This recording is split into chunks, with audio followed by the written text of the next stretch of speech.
Olá, tudo bom? Aqui quem fala é Gerson. Estamos aqui no mais um bate-papo, lições de concurso e dessa vez com o Birajara Casada. Tudo bom, Birajara?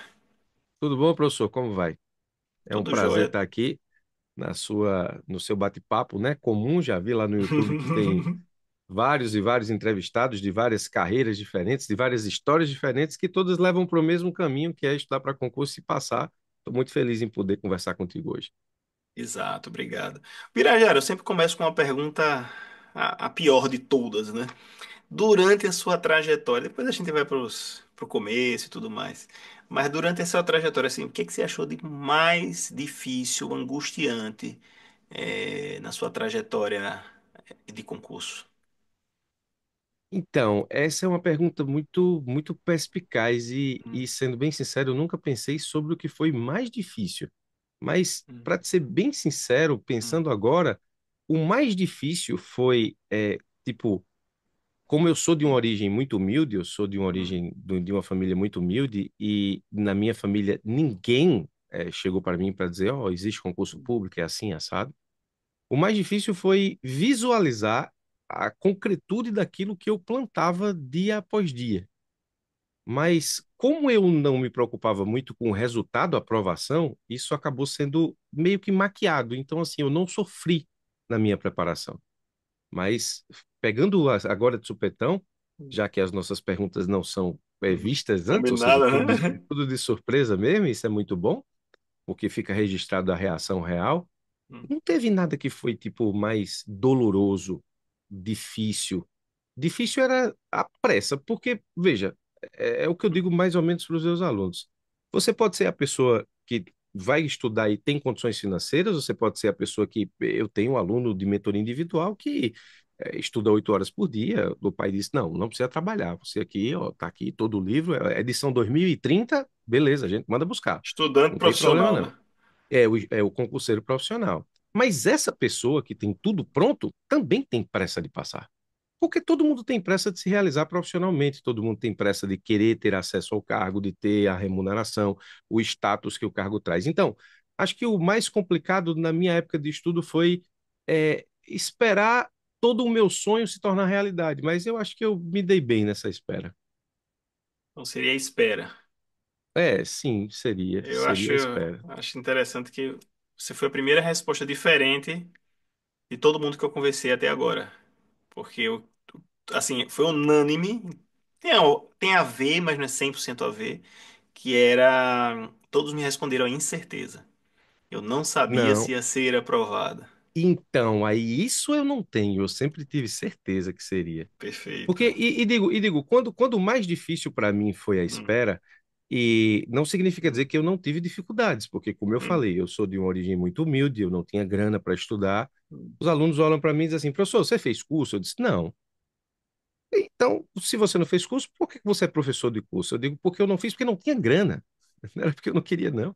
Se eu pudesse entregar parcela de remuneração para alguém facilitar a minha vida, eu faria isso, mas eu não tinha grana portanto, eu tive que meio que estudar como autodidata. Então, eu tive muita dificuldade para estudar. Estudava por Xerox, não tinha dinheiro para livro, enfim, aquela coisa toda. Mas, conquanto toda essa dificuldade existisse, eu nunca tive dúvida de que passaria. Porque eu acredito que os projetos, eles precisam ser entendidos como eles se mostram.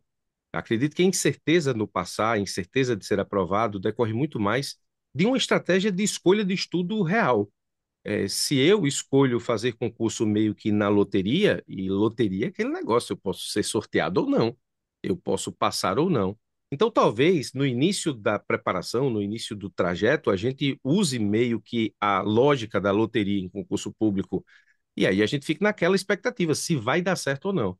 Como a minha lógica foi um pouco diferente, eu tracei uma estratégia de estudo que me permitiu me manter estudando sem me preocupar de fato e de verdade quando passaria, então eu não tinha dúvida que chegaria. Então, só a ansiedade, nesse caso, de quando chegaria, era de fato aquilo que mais me preocupava. Para você, assim, o que. Não vou dizer que te preocupava ou te angustiava, mas a sua principal preocupação era quando isso ia acontecer. Vai E isso, acontecer, estou seguindo o processo, só não sei quando.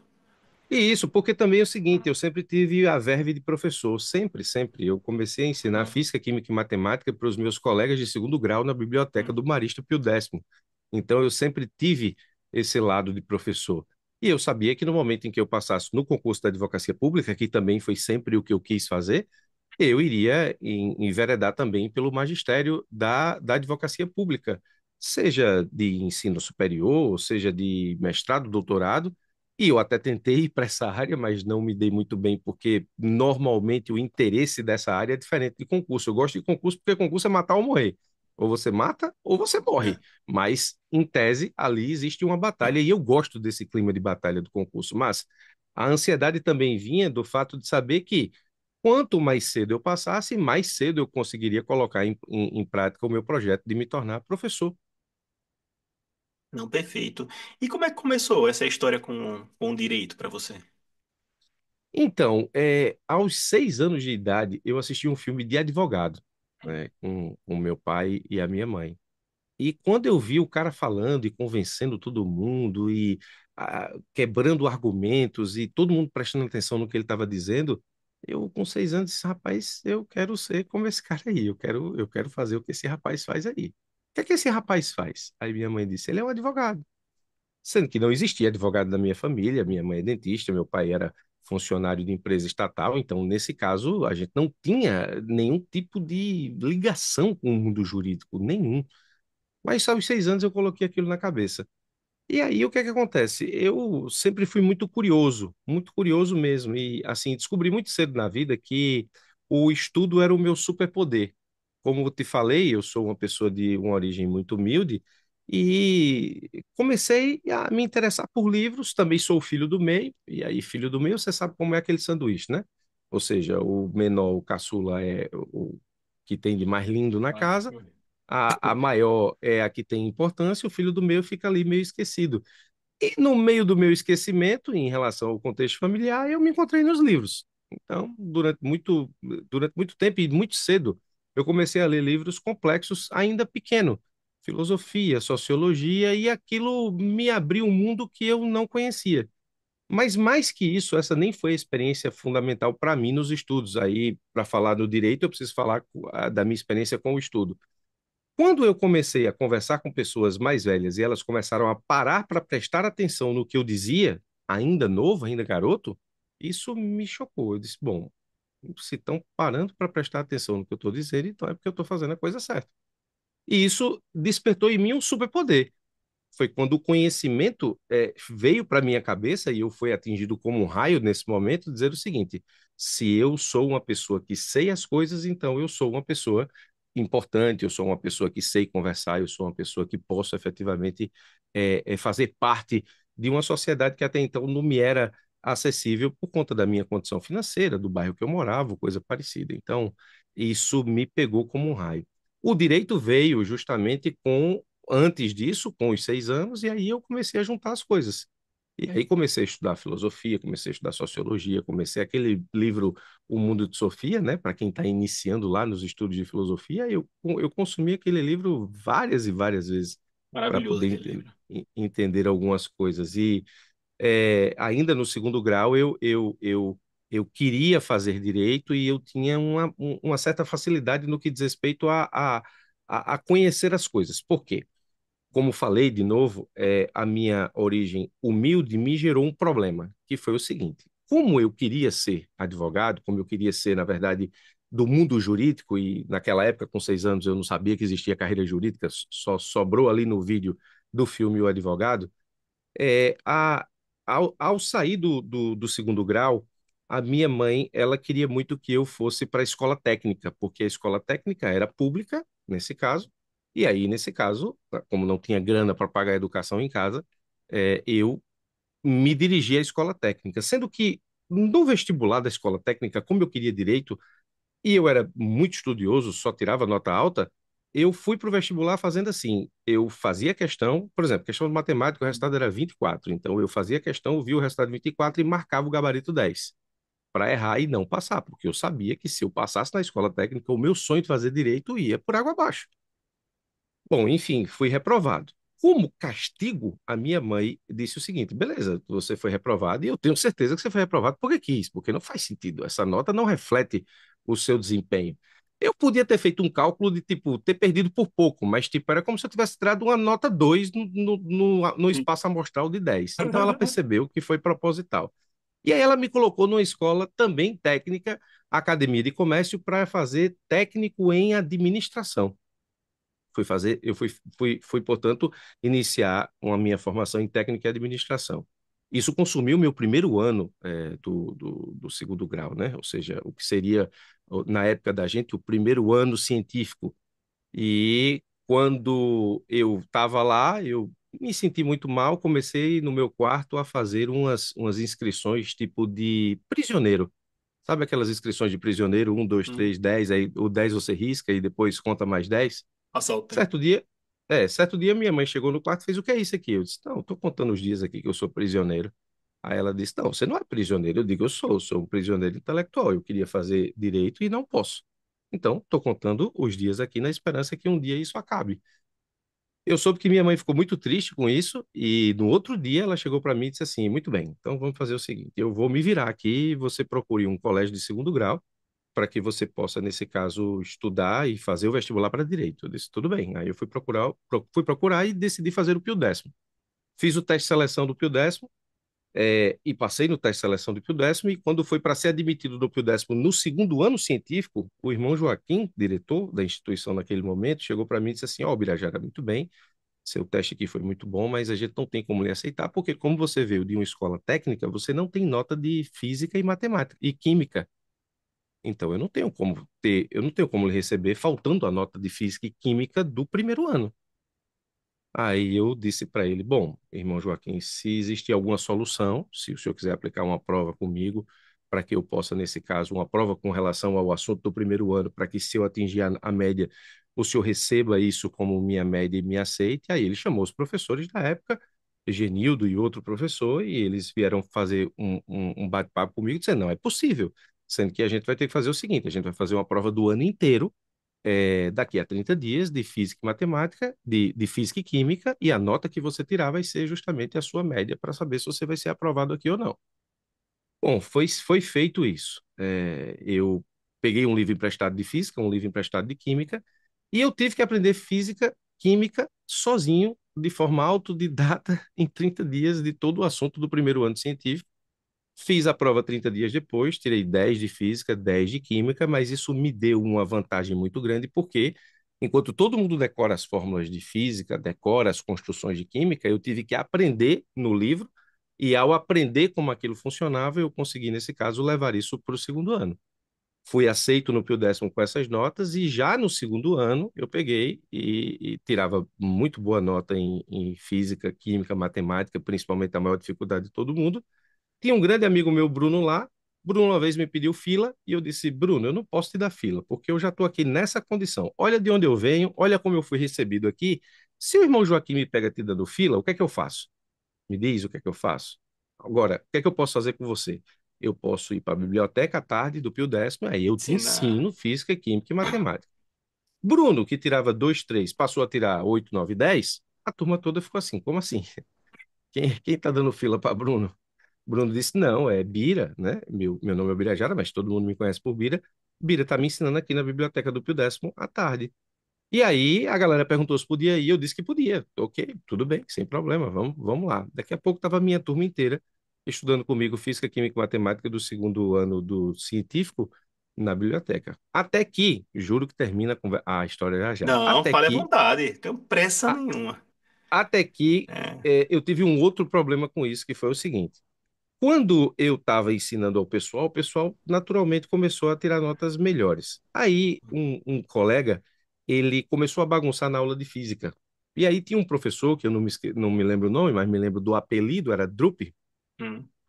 Drup pegou, quando esse colega nosso estava bagunçando, olhou para ele e fez: meu amigo, é o seguinte, preste atenção aqui, porque se você não aprender aqui, você não vai aprender em canto nenhum, não. Viu? Vou aprender com Bira depois. Aí ele disse assim: Drup, deixa de ser besta, porque de tarde aqui na biblioteca, Bira ensina melhor do que tu aí. Por isso está todo mundo bagunçando na tua aula. Quando Maria. o professor escutou isso e olhou para mim, Eu fiquei sem reação, né? Porque assim, eu não achei nunca que isso poderia me trazer problema. O irmão Joaquim veio conversar comigo. Eu disse, irmão Joaquim, a única coisa que eu fiz foi isso. Me pediram fila, eu não dei, já para não ter problema. Aí fui ensinar na biblioteca para não ter problema. Aí ensinar na biblioteca me dá problema? Então calma, a gente vai ter que desenterrar essa cabeça de bode que está enterrada em algum lugar. Porque não tá batendo. Eu estou tentando fazer as coisas certas e não está funcionando. Ele fez, não, tudo bem, eu entendi, você não fez nada de errado. Agora, só me faça um favor, não ensine mais o pessoal na biblioteca do Pio Décimo. Beleza? Beleza. Aí eu cheguei para a turma e disse assim, ó, pessoal, vocês são tudo playboy. Eu não sou. Vocês têm tudo grana, eu não tenho. Então, assim, eu só poderia ensinar na biblioteca aqui. Não tem mais biblioteca, encerrou a aula. A galera disse: não, de jeito nenhum. Você mora onde? Eu moro lá onde o vento faz a curva. Não tem problema.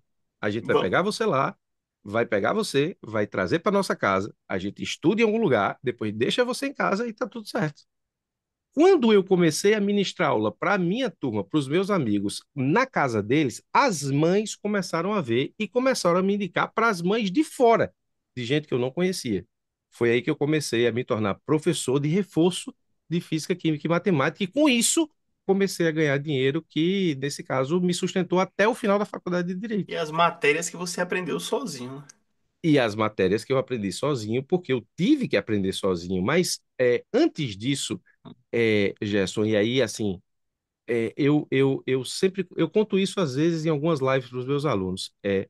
Eu fui atingido por dois raios na minha vida. O primeiro raio foi o que eu lhe falei, o que eu lhe disse. Quando eu comecei a conversar e as pessoas paravam para me ouvir, eu entendi que o saber, o conhecimento era um superpoder. O segundo raio que eu fui atingido Hum. foi com o meu avô. O meu avô, ele não tinha, não era letrado. O meu avô não era uma pessoa culta, mas ele me deu uma dica, ele deu um hack para mim que mudou toda a minha vida. Meu avô, sentado, deitado, melhor dizendo, numa rede debaixo de um jambeiro, disse uma vez para mim assim: nunca diga que sabe uma coisa se você não souber explicar. Eu tinha uns 9 anos, mais ou menos, quando eu escutei isso. E eu associei aquilo que já tinha nessa ideia de ter conhecimento algo importante, eu associei o seguinte, que se eu digo que sei alguma coisa e não sei explicar, meu avô está dizendo que isso é mentira, e eu não sou mentiroso. Então, a partir dali, eu comecei a estudar tudo na perspectiva de não somente saber, mas se alguém conversasse comigo e se alguém me perguntasse como aquilo acontecia, eu saberia explicar. Então, essa verve que eu tive me ajudou muito a entender a física e a química nos livros sozinho, de forma autodidata, para ser aceito pelo Pio Décimo. Até que eu chego na faculdade de Direito. E aí eu começo a dar aula de Física, Química e Matemática, dou aula de Física, Química e Matemática praticamente para a cidade inteira de uma pessoa, e aí chega a faculdade de Direito. Eu vou para a faculdade de Direito e continuo na faculdade de Direito ministrando aula de Física, Química e Matemática. Na faculdade, eu era conhecido como turista, porque eu só chegava na faculdade para assistir a aula do professor que fosse bom, e era raro, do professor que reprovasse por falta, que aí eu ia meio revoltar, porque se eu não fosse, eu perderia a cadeira por falta, ou para fazer prova, nesse sentido. Então, eu era conhecido como turista. E por que que eu fazia isso? Por quê? Era melhor estar dando aula de física, química e matemática e ganhando dinheiro, do que na faculdade assistindo aula que não me levava a canto nenhum. Ah, e como eram suas provas? Bom, direito é uma ciência que você consegue aprender sozinho. Basta com que você tenha uma boa fonte, basta com que você tenha eventualmente um bom professor, uma boa fonte ou uma forma de você ter acesso a um conteúdo de qualidade. E aí eu tinha uma grande amiga, Tatiana, na faculdade, que me ajudava em que sentido? Tatiana me dizia se o professor gostava das provas dele que fossem feitas com aquilo que ele explicava na sala, e aí tinha o caderno do professor, ou se o professor era mais aberto e ele aceitava respostas que não fossem copiar, colar o pensamento dele. Então, eu sabia qual era o perfil do professor, ia para a prova nesse aspecto e sempre tirei boas notas, mas enquanto isso, estava dando aula de física, química e matemática. Não recomendo que ninguém faça isso, não recomendo que ninguém sabote a faculdade como eu sabotei, mas era a minha realidade e eu tinha efetivamente Você se uma. adequou à sua realidade, o que você precisava, né? E isso, Desenvolveu uma exatamente. Eu tinha estratégia adequada para o que você precisava. isso, e já entrei na faculdade sabendo que queria ser advogado público. Sempre soube disso, porque eu queria advogar, Hum, eu queria ser advogado. Eu queria ser advogado e eu não queria ser advogado privado, por todas as inconsistências que a advocacia privada acomete uma pessoa que inicia no mundo jurídico, principalmente sem suporte nenhum. Como falei, não tinha nada na família que me desse suporte nesse sentido.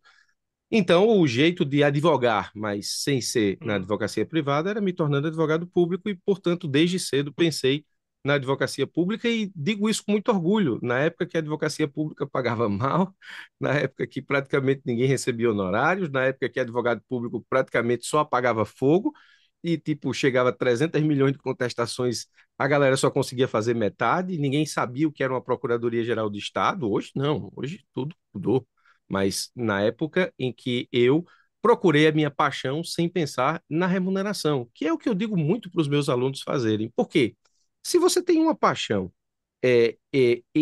por algo e essa paixão é movida pela remuneração, daqui a pouco, depois de assumir o cargo, você começa a pensar que ganha pouco, porque o seu padrão de vida aumenta e no que ele aumenta, normalmente a inflação come um pedaço do que você recebe, os seus aumentos demoram a sair porque são todos, nesse caso, pendentes de negociação com o chefe do Poder Executivo para o qual você exerce a advocacia. E aí a coisa complica. Então, assim, se o móvel, se a paixão for o dinheiro, isso não se sustenta. Então, a minha paixão era a advocacia pública. Na época, o cargo não era tão bom, não pagava tão bem, mas enfim, era o que eu queria fazer. Na faculdade eu já sabia. E eu já sabia também, porque eu sempre estudava muito, pesquisava muito, e as pessoas que passavam, que eu conhecia, eu perguntava, e sabia que a faculdade atrapalhava no projeto de passar em concurso. Isso é uma realidade. A faculdade, ela não tem, assim, vamos ser justos com o meio acadêmico, né? Assim, sem injustiças. A Claro. faculdade não tem a função de te preparar para um concurso público, não. A faculdade tem a função de, nesse caso, te dar o substrato necessário para que você, testado, demonstre que tem condições de colar grau na ciência jurídica, falando aí especificamente em faculdade de direito. Ela não tem o papel de deixar você pronto para passar. Não, isso não é um papel da faculdade. Então, muitos alunos chegam para mim e dizem assim: professor, minha faculdade foi ruim. Eu digo: foi ruim em que aspecto? Porque se foi ruim, cujo objetivo seja passar em concurso, não era o objetivo dela isso. Eu sabia disso. Então, eu construí a minha história. E por fora, eu estudava tudo o que eu podia estudar em relação a concurso. Na época que eu comecei a estudar para concurso na faculdade, não sei, provavelmente você é dessa época também. Como é que a gente estudava? A gente, nesse caso, tenha um livro base e aí todo mundo estudava pelo Alexandre de Moraes, constitucional. Então a gente tinha um livro base, todo mundo estudava pelo livro base, porque o livro base era o livro que as bancas tiravam, as bancas construíam as questões por aquele livro, muitas vezes dizendo, de acordo com o entendimento do Alexandre de Moraes, isso é assim, assim, assado.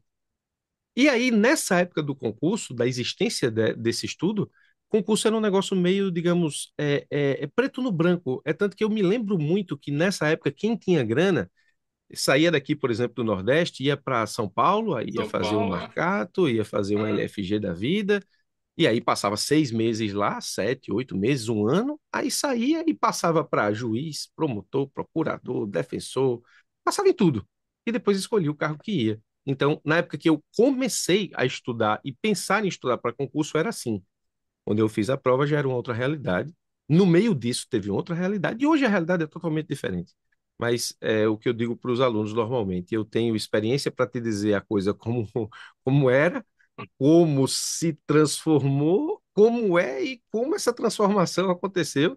E a gente ainda tem, pegando um gancho aí Hum. na pergunta, ainda outro desafio que é como estudar para concurso no mundo hiperconectado, no mundo onde as telas elas despertam no nosso cérebro uma pirotecnia de dopamina que não estamos preparados para isso. Então, é o que eu digo para os meus alunos. Eu participei do antes tela, eu vi a tela acontecendo e agora a gente tem que estudar no pós-tela. E É tudo isso muda. outro, é outro momento, porque você pode, hoje em dia, estudar do lado com um tablet, anotar num tablet que dá acesso à internet e o celular está Sim, próximo e você quer o sim, computador para resolver as questões de concurso, mas que você pode abrir um site de notícia, pode abrir outra coisa, pode abrir um YouTube. Então tá tudo conectado, tudo de fácil acesso, muito próximo. E esse é um desafio. Inclusive eu falo para os meus alunos, não adianta, na hora de estudar você tem que se livrar disso tudo porque o estudo que mais dá resultado é o estudo ativo, né? E geralmente esse tipo de, de, de tecnologia, ele facilita o estudo passivo, né? Que você assiste a aula, não é muito, não é o que vai te dar o maior resultado e também gera distração. Facilmente te gera Sim. distração. Eu quero conversar com você sobre isso, mas eu quero fazer uma pergunta voltando um pouco na sua história. E é o seguinte, você falou que para mim que teve muita dificuldade, lembrei muito também das histórias do meu pai, que teve uma dificuldade danada, tremenda para poder fazer medicina. E a pergunta que eu tenho para você é o seguinte, você acha que primeiro eu queria saber, de onde é que você acha que surgiu o seu interesse, assim, pela leitura? Você me disse que tem a ver com reconhecimento. Eu queria saber como é que isso se deu no sentido de que você foi percebendo isso e foi aprimorando e foi estudando cada vez mais, lendo cada vez mais. Mas a minha pergunta mesmo é no seguinte sentido: você acredita que a dificuldade é importante para transformar alguém em, em uma pessoa disciplinada, persistente e ir atrás dos objetivos? Ou quem tem tudo muito fácil, né, que tem todo o acesso, muitas vezes desperdiça a oportunidade? Sim, esse ponto é muito interessante. Veja, no que diz respeito à minha realidade com a leitura e com o estudo, antes de entrar na questão da dificuldade ser uma motivação para vencer na vida ou não, hoje em dia fala-se muito em mindfulness, né? Que é a capacidade que você tem que ter de estar presente no que você está fazendo no momento, né? Ou seja, de não divagar, porque a gente hoje, principalmente com as telas e com a internet, a gente pode estar em vários lugares ao mesmo tempo. E nesse caso, mindfulness é de fato uma parte de interesse do estudo, de concentração e de manter a sua mente focada naquilo que você deve fazer ou está fazendo. Na nossa juventude, ninguém falava em mindfulness, porque mindfulness era uma coisa que a gente vivia é, o tempo inteiro. Por exemplo, estar focado no momento presente era só o que nos restava. Não tinha outra coisa para fazer. Se você tomava um ônibus para ir para a escola, você não tinha como se distrair, amigo. Você sabia que estava dentro do ônibus. O máximo de distração que você teria era ver, num dia de chuva, a gota ali, com a ação da gravidade caindo no vidro. Isso era o máximo de distração que você teria dentro de um ônibus sem um mundo com as telas que nós temos. Então, no momento em que a gente consegue dissociar a realidade, o que eu estou fazendo, o foco para divagar sobre passado, futuro ou coisas parecidas, então sim, mindfulness é importante. O meu mindfulness praticamente foi abrir os livros, começar a ler e perceber que existia ali um mundo nas páginas que eu poderia, de fato e de verdade, conhecer.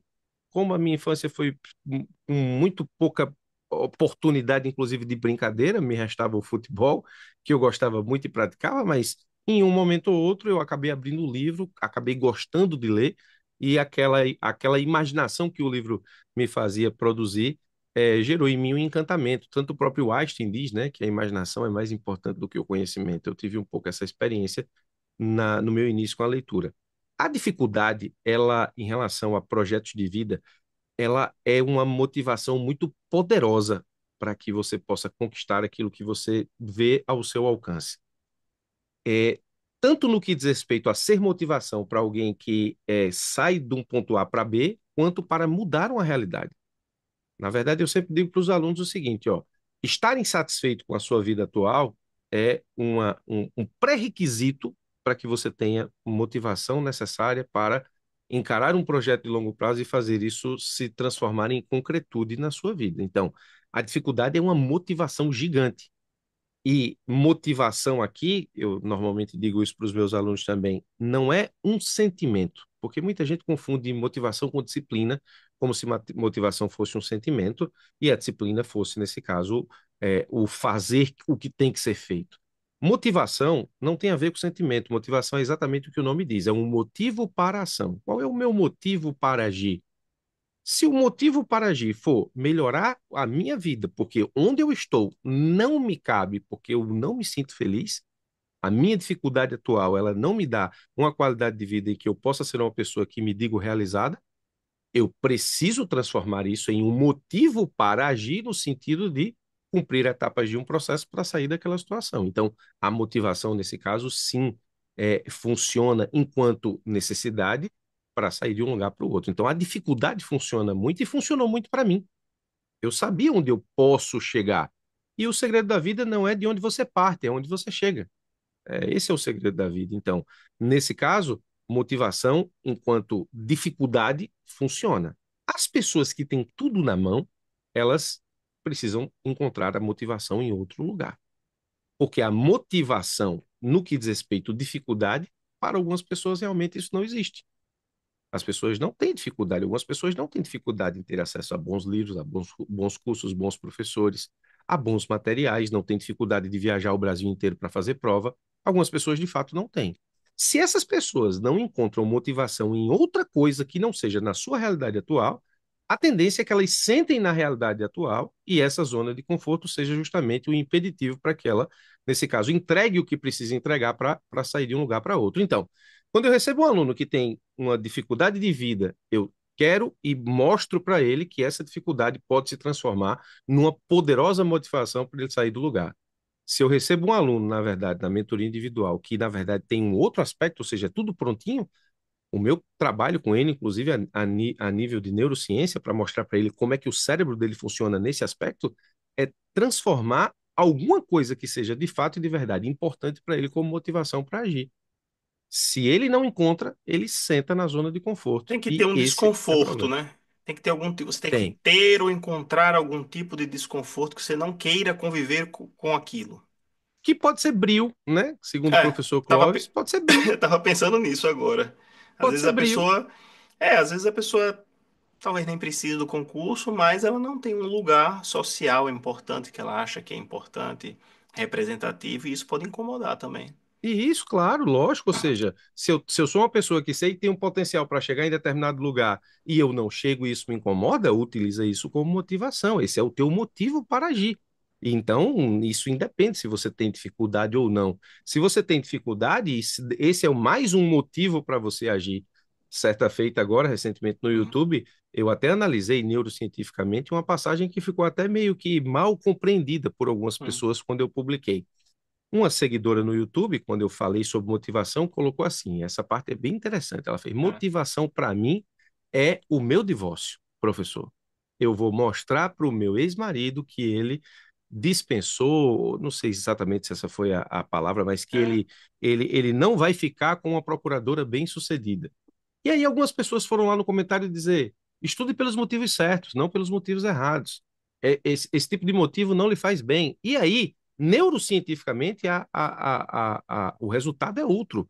Neurocientificamente, existe um estudo sobre motivação reativa. O que é motivação reativa? E isso acontece muito nos esportes. Quando alguém diz que você não pode, que você não faz, que você não consegue, que você não tem condições, que você não é inteligente, que você não é inteligente, que você não chega, isso cria-se no estado pessoal e a nível cerebral, isso se cria a título de motivação. Então, não é eu vou estudar para provar, é porque virou pessoal. Na verdade, eu vou Mas, provar para os outros. mas Birajara, às vezes as pessoas reagem diferente a isso. Tem gente que reage isso como um incentivo, vou mostrar, você vai ver. E tem gente que desaba. Ah, Tem realmente, gente eu que não diz, sou ah, nada mesmo, e desaba. sim, sim. É, da mesma forma eu perguntei isso sobre a dificuldade, porque tem gente que diz assim, não, é muita dificuldade, é impossível transpor tudo isso. A condição que eu estou não vai me dar meios ou capacidade para enfrentar tudo isso. É demais para mim. E aí sucumbe, né? É, pelos seus estudos, onde é que se atribui a isso? É interno, Bom, é a então, vivência da pessoa. a análise que eu fiz da Hum, passagem da seguidora que hum, falou que a motivação dela era o divórcio diz respeito à realidade dela, porque ela transformou aquilo em motivo para estudar. perfeito. No que diz respeito a receber esse tipo de informação e isso funcionar, na verdade, como um down, ou seja, como Hum, isso ser internalizado no sentido de que provavelmente isso é uma verdade e eu não vou chegar a lugar nenhum, aí você precisa analisar quais são os aspectos que essa pessoa tem de vivência, para saber que gatilho isso está despertando na pessoa. E são gatilhos que despertam, sim, comportamentos neurocientíficos, comportamentos que são estudados a nível de neurociência, comportamentos neurológicos, sim, sem sombra de dúvida. Mas aí, nesse caso, a gente entraria numa área que não é a área do meu estudo, que é a Sim. clínica. O que é a clínica nesse caso? E aí só os profissionais de saúde mental podem fazer isso, é receber essa pessoa, discutir o passado dessa pessoa, saber exatamente quais são os gatilhos dessa pessoa, para saber que ponto efetivamente isso está fazendo mal e como corrigir. Então, um profissional de saúde mental é habilitado a fazer isso. Na neurociência, a gente Hum. estuda só como o cérebro trabalha nesse aspecto. E sim, de fato, existe para algumas pessoas o aspecto contrário. Enquanto que para algumas pessoas isso funciona como uma motivação reativa, para outras pessoas, isso funciona como um gatilho para deixar as pessoas para baixo. Agora, o motivo disso é preciso ser investigado do caso a caso. Perfeito. Porque é interessante, né? Como as pessoas reagem diferente. E também eu Sim, acredito que não entrando na psicologia, mas à medida que esse grau chega em um ponto que a pessoa pensa ser impossível, já foi também, né? sim. Porque Mas tem. Pode falar. muito do pensamento acerca da impossibilidade, e esse é um aspecto importante, na minha visão, pelo menos mais importante da pergunta, é o seguinte: muito do que se pensa ser impossível diz respeito ao pensamento no todo. No todo. Se você, por exemplo, vê um livro de 2.000 páginas e pensa que você tem que esgotá-lo, então o seu cérebro encara essa informação de uma forma bem complicada. São 2.000 páginas de vida que eu tenho que colocar aqui. Se a gente transportar isso para o mundo da natureza, se você chega no pé do Monte Everest e diz, caramba, velho, o que é que eu tenho que fazer para chegar lá no topo? Isso aqui vai ser muito complicado. Então, quando você transporta, na verdade, e isso acontece para os projetos de longo prazo. Os projetos de longo prazo, ou as conquistas de longo prazo, nos levam a esse pensamento. É muito custoso, é muito difícil, eu nunca vou conseguir, eu não nasci para isso. Na verdade, só pessoas inteligentes conseguem isso. Na verdade, o que é que acontece? Isso se dá justamente em relação a um sistema neural que nós temos, que é o sistema de recompensa. O nosso cérebro ele foi especializado e selecionado até naturalmente para ser o cérebro que se agrada com recompensa imediata. É por isso, por exemplo, que nesse caso uma esteira, 1 hora de esteira é encarado de um jeito, enquanto que 1 hora de filme Netflix com pipoca, sorvete e Coca-Cola é encarado de outro. Olha, O não. prazer decorrente dessa segunda experiência é imediato. E qual é a recompensa que eu vou ter passando 1 hora na esteira? Eu vou ter recompensa a nível cardiovascular, eu vou ter recompensa a nível de redução de peso, eu vou ter recompensa a nível de fôlego, de aumento de fôlego e, portanto, de aumento de resistência. Mas eu não consigo detectar isso em 1 hora. Imediato. E o problema é, se eu não tenho uma visualização, se eu não tenho uma prova de que a minha recompensa é imediata, o cérebro ele tende a dizer o seguinte, ó, isso não está dando resultado, é melhor a gente investir energia em outro lugar. Porque todo comportamento que a gente tem, ele gera um saldo positivo ou negativo neural. Se eu, com 3 anos de idade, pego o meu dedo, vou lá na tomada e boto o dedo na tomada e levo um choque, meu cérebro com 3 anos diz assim, olha, isso aqui não deu muito bom, não. Então, por mais novo que seja, a criança, embora ela demore ainda um pouco para aprender, ela vai olhar a tomada de uma forma diferente. Se o mesmo dedo vai na geladeira, pega um pote de sorvete e abre, bota o sorvete na boca, o cérebro vai dizer imediatamente: aqui é o tesouro. Pode vir aqui amanhã de novo, que a gente aqui vai se dar bem. Então, tudo que tem recompensa imediata, o meu cérebro normalmente, e o nosso, na verdade, tende a dizer o seguinte: vá que funciona. Tudo que tem que é recompensa, tudo que a recompensa está a médio e longo prazo, o cérebro tende a dizer, porque ele foi selecionado assim, que é muito difícil que aconteça. Então, você tem que hackear o cérebro nesse momento. Se o seu projeto é de longo prazo e se você está sendo invadido pela sensação de que é impossível, é inatingível, hackeia o cérebro porque você não pode pensar no resultado do processo final. Você tem que pensar no que eu chamo de micro resultado. O que é um micro resultado? E aí, voltando, ou melhor, aplicando a nossa analogia para os estudos.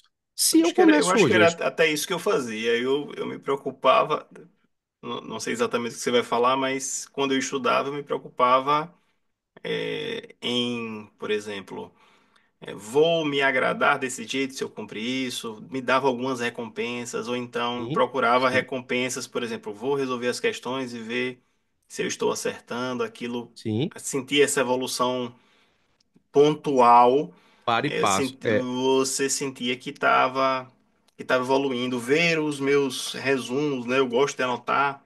Então eu ia vendo ele se formando, bonito, sim, eu sim. conseguia revisar mais O coisas, aí o aumento do aumento caderno, o aumento do do caderno. volume ali É, organizado do e- jeito que eu queria. Então, é, me explique os micro resultados, mas eu queria que você falasse sobre isso. Se você, durante a sua época de estudo, você descobriu essas estratégias sozinho, eu, por exemplo, descobri algumas, ou não, você foi perceber isso depois. não, eu comecei a estudar neurociência Hum. só depois de já ser procurador. Só depois de ser procurador é que eu Não, comecei não, perfeito, mas a minha pergunta é no sentido tanto de explicar, né, os micro-resultados, mas também Uhum, se você de forma inconsciente, por exemplo, eu adotei sim, algumas estratégias de forma inconsciente, você adotou algumas estratégias de forma sim. inconsciente quando você estudava? Então, quando eu comecei a estudar neurociência, eu percebi que muita coisa que eu fiz era neurocientificamente indicado, mas eu não sabia o porquê. Só dava certo e eu fazia. O microresultado, que é o que vai te dar dopamina no processo, é fundamental. Por quê? Vamos lá. Se eu olho para um edital de procurador hoje eu decido ser procurador, no seu caso, defensor, e aí eu vejo quanto tempo a galera estuda aí para ser procurador ou defensor? 2 anos, 2 anos e meio? Aí eu penso logo, caramba, peraí, como é que isso aqui funciona? Eu vou entregar 2 anos e meio da minha vida para um projeto que eu não sei se vai dar certo, nem quando vai dar certo, nem... Por quê? Eu tenho uma passagem de um neurocientista bem interessante dizendo o seguinte: os concurseiros são, de fato e de verdade, guerreiros do cérebro. Porque você começa um projeto que você não sabe quando vai terminar, você não sabe se vai terminar, você não sabe se vai passar, quando passar, e tem mais, você nem sabe se o concurso que você deseja e ama vai ser o que você vai passar. Então você está na contramão da recompensa. Você está na contramão do teu sistema cerebral de recompensa. Então, como é que eu decido estudar para um troço desse? Aí é o que digo. Se você só pensa que vai se tornar feliz no momento em que você receber o resultado da sua aprovação, se a sua dopamina está guardada para esse lugar, não tem cérebro que te mantenha estudando nesse projeto. Você tem que distribuir a dopamina no microprocesso, no microresultado. Qual era? O meu, qual era? Quando eu decidi passar na AGU, eu peguei uma cartolina, botei projeto AGU. Aí separei os dias na cartolina, colei lá no espelho, eu era recém-casado. E aí, minha esposa nunca achou ruim, pelo contrário, ela sempre embarcou em todos os meus projetos. Então, eu peguei lá e coloquei o seguinte: projeto AGU. E o meu microprocesso, micro resultado era estudar 100 páginas por dia. Eu estudei 100 páginas por dia no começo? Não. Até o fato de atingir as 100 páginas por dia me gerava dopamina para estudar um pouco mais no dia seguinte. E quando eu cheguei nas 100 páginas por dia de estudo, eu estudava 100 páginas por dia e o fato de completar aquelas 100 páginas me dava a dopamina necessária para no outro dia eu ir lá e completar mais 100 páginas. Exatamente como você falou no seu caso. Ou seja, ver o seu resumo aumentando de tamanho, você vê uma evolução. Fazer questões e você perceber o aumento de percentual de acerto, você vê uma evolução. Eu escrevia muita coisa também, eu colecionava as minhas canetas Bic, ou seja, quantas eu zerava. Eu tinha um potinho que eu guardava todas as canetas Bic que eu começava do zero e zerava ela todinha com os resumos. Eu Eu não guardava gostava de resumo, guardava as marcar, eu canetas. gostava de marcar o edital de amarelo, então à medida que eu ia passando o edital, eu ia marcando de amarelo os temas que eu estudei, e depois eu botava um traço vermelho embaixo com a caneta. Então eu ia vendo ele Sim, se sim, formando todo em sim, amarelo que eu ia sim. estudando. Então Aí, isso. veja, sabe o que é interessante, neurocientificamente falando? O pico de dopamina é o neurotransmissor que é o combustível da motivação. Sem dopamina, você não levanta da cama para fazer nada. O pico de dopamina num projeto de longo prazo, em qualquer projeto, na verdade, Hum, é a expectativa de que vai dar certo. Não é o resultado. Em vários estudos neurocientíficos se pegou animais e se percebeu o seguinte, que no momento em que você visualiza uma recompensa, e a recompensa é aquilo que você quer, e aí você precisa de um comportamento. Mas no momento em que alguma coisa alerta você para que aquilo pode dar certo, o seu pico de dopamina é lá em cima. Aí você tem muita motivação, aí você tem que aproveitar isso para agir. E quando se estudava neurociência no passado, chegava-se à conclusão no começo que a dopamina máxima de um projeto era do momento em que o projeto deu certo. Não, não é. É a expectativa de dar certo que gera o máximo de dopamina. Quando o projeto dá certo, você tem muita dopamina, mas é menos do que na expectativa. Isso explica por que, nesse caso, ter expectativa sobre uma viagem é sempre muito melhor do que a viagem em si. Isso explica por que ter expectativa sobre um projeto é muito melhor do que a execução desse projeto. E trazendo para a minha vida, o meu estudo e a minha expectativa de estudar me gerou muito mais dopamina do que no dia da minha posse. Eu consigo ter essa experiência na minha prática. E é isso que eu digo para os alunos. Se você espera que o seu dia, o seu mundo, a sua vida vai se tornar colorida no dia da sua posse, você não vai ter dopamina para chegar até lá. Você precisa ter dopamina no processo e não para o dia da aprovação. Isso justifica, no meu caso, por que eu não sofri no que diz respeito aos meus estudos. Por quê? Eu passei rápido, graças a Deus, mas se eu não tivesse passado, eu ainda seria feliz estudando minhas 100 páginas por dia. Tanto é verdade que eu passei e hoje eu estudo 3 vezes mais o que eu estudei para passar para poder ensinar pessoas a passarem. Então eu continuei com aquela dopamina alta do micro resultado, que hoje eu transformo, não faço mais concurso porque sou muito realizado com o cargo que tem, mas transformo isso no processo de aprendizado e de ensino para os meus alunos. Então é o que eu digo para eles: o micro resultado faz milagre em qualquer projeto de longo prazo. E isso que você falou sobre o dia da realização é muito verdade, porque quando eu tomei posse para a Defensoria da Bahia, eu acho que eu tomei posse. Fui defensor na Bahia, eu sou defensor em Sergipe. Eu não tomei posse numa sexta-feira, não. Tomei posse, sei lá, numa segunda-feira, terça-feira, quarta-feira, não sei exatamente o que foi. E aí a gente tomou posse pela manhã, meus pais foram para lá, tudo, aquela alegria toda. Eu disse, pronto, agora eu vou aproveitar, né, comemorar. E aí recebi a notícia, na tarde começa o curso de formação. Então tive que almoçar na carreira, no shopping com eles, porque de tarde já começava o curso. Falei, então não foi Sim, nada aquele. é, É, sim, foi para meu pai, ele chorou e tudo mais, mas para mim não foi, a comemoração já veio de antes, né? Quando você, chegou a carta, você vai tomar posse e tudo mais, quando passa, e quando tá sim, chegando cada vez mais perto, a expectativa, é como você falou, como se fosse uma viagem, os dias mais interessantes são os dias que precedem a viagem, você está naquela expectativa, arrumando mala, aquela empolgação. E né? a viagem sim é normal, né? E E acontece os isso, problemas da e- viagem. isso exatamente assim, fazendo a analogia do Hum, concurso com a viagem, quando a gente chega, se a gente tiver de hum. navio e a gente atraca, a gente chega no porto, e a gente se torna procurador, a gente se torna defensor, depois a gente olha com muito carinho os dias de estudo, as agonias, os entendimentos, os resumos, as coisas, As e você, histórias que as passou, né? histórias, e você percebe que como aquilo foi de fato bom e como a gente tinha sangue nos olhos naquela hora, né? Assim, como a gente tinha dopamina, né? Ali ninguém segurava a gente, ali o mundo era nosso. Então, assim, quando você se torna procurador, aí você tem todas as regalias do cargo, aí o status, a remuneração. É estranho, no meu caso, quando assumi com 26 anos o cargo de advogado da União, fui para Belém do Pará, cheguei na procuradoria, tinha um senhor de 60 anos me chamando de senhor, de doutor. Eu tive que me acostumar com isso, porque eu nunca imaginei que isso pudesse acontecer. Então, isso o cargo traz, e você vê que, de fato, o cargo te dá uma importância, né? Ou seja, você exerce a importância do cargo. Não é porque você, eu, Birajara, meu CPF é importante. Não, a importância é do cargo. Como eu exerço o cargo, então a importância é dirigida a quem o exerce. Mas tudo isso é complemento. E eu não E consegui. acostuma, E isso. acostuma. E muitos alunos dizem assim, mas professor, veja bem, assim, você já é professor, já é advogado público há muito tempo, tem YouTube aí com centenas de alunos e tal e tal. Você fica se matando de. Aí é que tá, eles não entendem, eu não me mato. Eu gosto.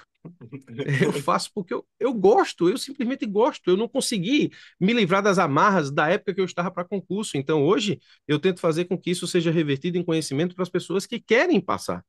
E esse é o meu processo. E como eu te falei, depois de estudar neurociência, eu percebi que eu tomei muitas decisões certas no meu trajeto, na minha preparação, que depois são neurocientificamente indicadas, mas que eu foi pura sorte. Foi Deus também, eu acredito muito, me abençoando, como eu também tive uma vida muito difícil no primeiro momento, acredito que as coisas para mim foram facilitadas com boas decisões. Eu sempre tomei boas decisões. Perfeito. E o Birajara, durante esse processo seu de estudo, como foi que você estudou? É uma pergunta que eu vou fazer uma correlação, porque você também é professor, tem alunos que você mentora nesse processo. Eu queria saber como foi que você estudou. Durante esse processo, se para você teve um estalo assim, uma chave caiu, um ponto de virada, peguei o jeito, foi por causa disso, disso, daquilo. E como é que você vê o comparativo da sua época de estudo para os seus alunos hoje em dia?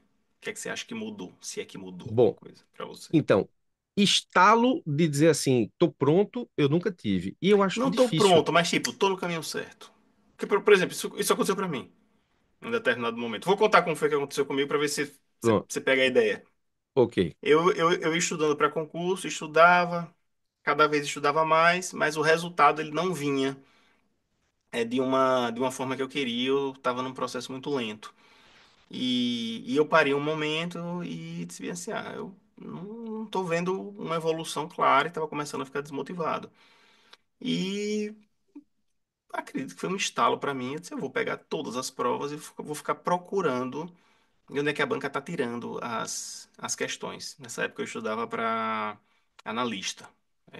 Eu preferi fazer tipo um escada, né? Se eu for primeiro para analista, depois eu vou para a carreira jurídica. E nessa análise eu percebi que grande parte das questões eram cópia da legislação. E meio que para Uhum. mim foi um estalo. Tipo assim, agora eu vou dedicar a maior parte do meu tempo a ler o Vademecum o máximo possível. Inclusive, ele está guardado aqui. E a forma com que eu o estudava, o Vademecum era enlouquecido, tá? Que o antigo, né? Ah, que Então era. bacana. Esse eu precisava guardar. Então. Que bacana, cara. Eu pegava, marcava, grifava, porque para mim, naquele momento, eu tinha entendido que aqui era o Santo Graal, aqui estava o meu ouro. E é por aqui que eu revisava, eu passava a maior parte do tempo no Vademecum e nas questões. E isso me fez passar para os concursos de analista que eu queria, inclusive acertando tipo 98% Sim, de sim. prova de analista. Então, para mim, foi um insight, um estalo que mudou a minha forma de estudar diante do que eu descobri durante meus estudos. E a minha pergunta para você é isso, tipo, é como você estudou e se durante esse trajeto alguma coisa aconteceu, alguma coisa você percebeu, você está dando certo por esse caminho, eu vou seguir aqui, vou focar aqui. Ou não, foi um processo tipo linear e até chegar ao resultado. Não, linear não foi. Assim, Hum, contextualizando, eu, hum, quando saí da faculdade, eu passei 9 meses como assessor da PGE do Estado da Paraíba. hum, Fui nomeado assessor por indicação da procuradora, doutora Sheila, que eu fui estagiário no Tribunal de Contas. E meu avô deu três dicas para mim. Ele morreu muito cedo, meu avô, não tive chance de desenvolver mais a sabedoria popular dele, mas ele me deu 3 dicas que, assim, aquela que eu já falei sobre nunca diga que sabe alguma excelente coisa se não essa. souber explicar. Mas ele me disse outra coisa. Ele disse assim: meu filho, você quer se destacar na vida? Então, por onde você for, bata o seu retrato. E o que ele queria dizer, o que ele quis dizer com aquilo, de uma forma bem coloquial, que era o jeito dele, Hum, foi o seguinte: onde você for, faça mais do que lhe pediram para fazer, trabalhe fora da caixa, porque no dia que forem lembrar de alguém que é competente, que faz e que acontece, vão lembrar de você. E isso também me marcou. Quando eu fui ser estagiário no Tribunal de Contas, eu me lembrei muito do meu avô, e ele já não era vivo, e eu disse: bom, aqui você é o melhor estagiário possível. E a concorrência nunca é com os outros, é sempre com você. Essa história de que, eu quero ser melhor do que Fulano, Ciclano, Beltrano, esquece isso. Você tem que dormir sendo um ser humano melhor do que quando acordou. A briga é com você, é individual. E eu botei aquilo na cabeça. Eu vou ser o melhor estagiário que o Birajara pode. O melhor estagiário que eu puder entregar, a melhor versão do estagiário que eu puder entregar, eu vou entregar no Tribunal de Contas do Estado da Paraíba. Isso deu tanto certo que, quando acabou o estágio, que foi com a minha formatura, a doutora Sheila me indicou para um cargo de assessoria na PGE Paraíba para ser assessor de procurador. E a gente sabe que os cargos de assessoria, normalmente, um procurador conhece alguém e eu não tinha nenhum acesso a isso. Foi por conta da doutora Sheila e por conta do meu trabalho como estagiário. É uma máxima do Daí, serviço público, né? Nesses cargos de assessoria. é, É tipo, se tem três, um vai carregar o piano, que é o bom, que é esse, que ninguém é, sabe que é é, bom, vou colocar ele lá, e os outros você é, troca, é, troca, bota pra lá, bota pra cá, é é, parente, não, não, é, não tem essa é, história? é. Mas então, eu nunca fiz questão de carregar o É, piano, é. porque eu precisava até carregar o piano na hora. Hum, Mas aí, depois disso, eu passei para técnico da Justiça Eleitoral. E hum, assumi porque fiquei muito próximo de João Pessoa, fiquei hum. numa cidade aqui 60 quilômetros, Que ano e foi fui isso? ser técnico. Hã? Que ano foi isso? Que ano? Eita, Sim. ano agora? Agora tu me pegou. Acho que isso foi 2000, assumi a GU 2005, 2006, 2000 de 2002 a 2003 e meio, 2004 por É que aí. eu fiz esse concurso em 2007. A UTRE Pernambuco. Eu fiz, passei para técnico, Ah, de fui Pernambuco, assumir né? aqui. Eu É, fiz o da Paraíba. Então, Paraíba não teve na época que eu fiz concursos de Eu técnico e fiz, analista. Eu eu fiz fiz em alguns 2007. concursos de técnico e analista, passei para técnico do TRE de Pernambuco e fiquei numa cidade a Hum, 60 quilômetros, que é divisa Pernambuco-Paraíba, e fiquei lá porque era muito cômodo, muito perto, e eu continuei estudando de boa. Passei para analista do TRT da 21ª Região, Rio Grande do Norte. Aí iam me nomear para Natal e eu ia assumir, sendo que quando eu cheguei lá era Mossoró. Quando eu fui tomar posse, pedi exoneração, pedi vacância, melhor dizendo, no cargo de técnico do TRE hum. Pernambuco, dizendo que iam me nomear para Natal. Quando eu cheguei lá era Mossoró. Eu digo, não, Mossoró não dá. E aí eu liguei para o TRE, o meu pedido de vacância estava na mesa da presidência. Aí, como eu, assim, sempre fui muito querido, inclusive pelo corpo administrativo, eu disse, não, vou lá na mesa dele tirar agora o pedido de vacância. Tirou, não foi assinado, enfim, o ato administrativo não se materializou, e eu voltei como técnico do TRE Pernambuco, lá fiquei. Passei também em Curitiba, mas também não fui. Então, nos meus estudos para técnico e analista, a questão de saber que as coisas vinham da lei, praticamente, isso, na época que eu estudei, já era meio que uma regra, né? Assim, não sei como é que Hum. aconteceu na sua realidade, mas comigo a gente sabia, já que era tipo meio que copia-colar mesmo, assim, a gente tinha que saber até os detalhes, a vírgula, um não, um acento aqui, outro ali. Então, comer a lei para as provas da Fundação Carlos Chagas na época era uma Foi isso. obrigatoriedade. E Exatamente isso. no concurso do TRT da Paraíba, TRT, eu errei uma questão de português das 60, fiquei com 59 e não fui nomeado. Para você ver como isso era um negócio assim, era quase que uma obsessão, essa questão de lei. Eu No- achava esses concursos do TRT, TRE, eram concursos quase impossíveis. Você tem que acertar tudo. Eu tive Era. uma amiga que fez o. Primeiro que o TRT que ela fez, não cabia todo mundo num estado só. Aí dividiram em três na época, né? E Uhum. ela acertou todas as questões e ficou em nono, uma coisa assim. Pô, técnica do TRT. Pois é, porque aí, Então, aí o desempate passa a ser por idade. é. Aí complica, aí tipo, a pessoa nova não vai dar, não vai rolar, Ela era entendeu? nova. Não vai rolar, vai ficar aí em nono e décimo, ou seja, vai ter aí É, 15 pessoas mais velhas do que tu, então assim, é. não tem jeito. E aí, pegando o ponto do que você falou sobre saber se estava no caminho certo, quando eu fui para ser Hum, técnico da Justiça Eleitoral, e aí eu criei esse projeto AGU de hum, estudar 100 páginas, assim, uma coisa me marcou, por isso que eu falei nesse concurso do TRT da Paraíba, que esse que eu errei uma questão de português e não fui nomeado. É, eu tinha uma turma aqui na Paraíba que, hum, assim, era fissurada pelo cargo de juiz do trabalho, né? E, hum. assim, nessa época do TRT da Paraíba, essa turma fez. E, nessa época, teve concurso para juiz do TRT e para técnico e analista. Tipo, a diferença foi 15 dias de uma prova para outra. E aquilo me chamou muita atenção, porque a galera que passou para juiz não passou para analista, não passou para técnico. E a gente parte da premissa de que, nesse caso, quem passa para juiz encara esses concursos de técnico e analista de boa. Aquilo me deu a certeza de que as coisas são diferentes. Por isso que quando eu comecei o meu projeto AGU, depois de técnico na Justiça Eleitoral, eu sabia que o buraco é mais embaixo.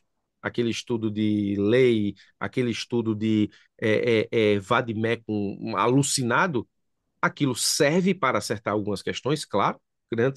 Grande parte das questões ainda são retiradas de Me lei, ajudou muito na primeira fase. fica até mais fácil para o É. examinador, mas eu vou enfrentar um concurso em que a segunda fase eu vou ter que explicar. O que é a segunda fase de um concurso de advocacia pública, de defensoria, se não o examinador te coloca um problema e pede para você resolver como defensor, como procurador. Eu tenho que explicar. Eu vou ter que explicar. Então, eu incorporei de novo aquele. E, na verdade, eu nunca desincorporei isso, mas sempre incorporei o conselho do meu avô de dizer o seguinte: se você não sabe explicar, você não sabe. Então, eu passei a estudar as coisas com a intenção de saber explicar. Então, no estudo da Advocacia Geral da União, eu não tive um eureka, um momento eureka. Eu estou no caminho certo. Até porque eu passei num momento em que eu achei que não iria passar. Na verdade, assim, sendo bastante objetivo, na época que eu fiz concurso, tinha o concurso de procurador da Fazenda Nacional, o concurso de advogado da União e o concurso de procurador federal. Aconteceram na mesma época.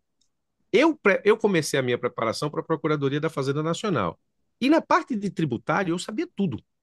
Era o cargo que eu queria. PFN era o cargo que eu queria.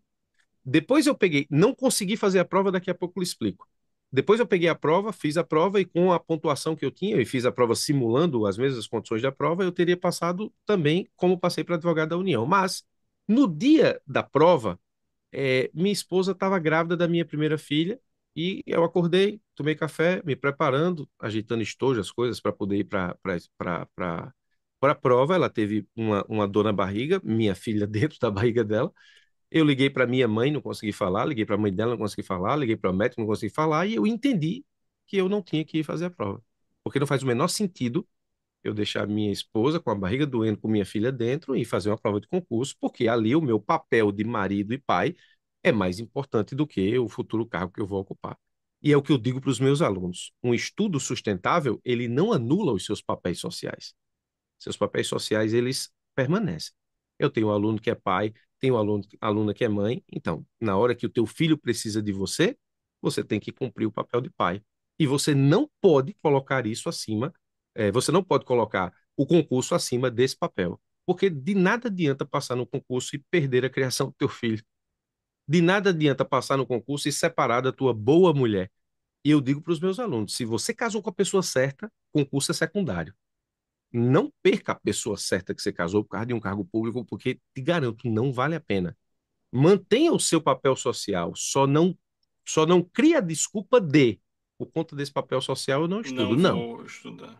Aí Mas você você não acha que administra. concurso, de uma certa forma, pelo menos nas conversas que eu venho tendo, pelo tempo que eu estou na área de concurso, não exige uma certa obsessão por aquilo? Exige, Eu era exige meio uma obsessivo, Birajara, assim. obsessão, exige.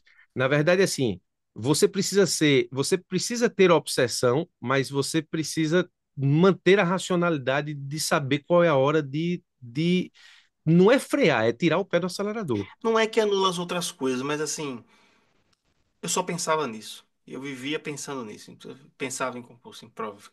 Tipo, Mas você aí a vai. gente não está a gente não tá dizendo coisas distintas. Veja, É. Não, você não, só eu pensava sei que, eu nisso. sei que não são, eu não sei que não são coisas distintas. Eu tô dizendo como é que minha cabeça A minha ela também. era nessa época.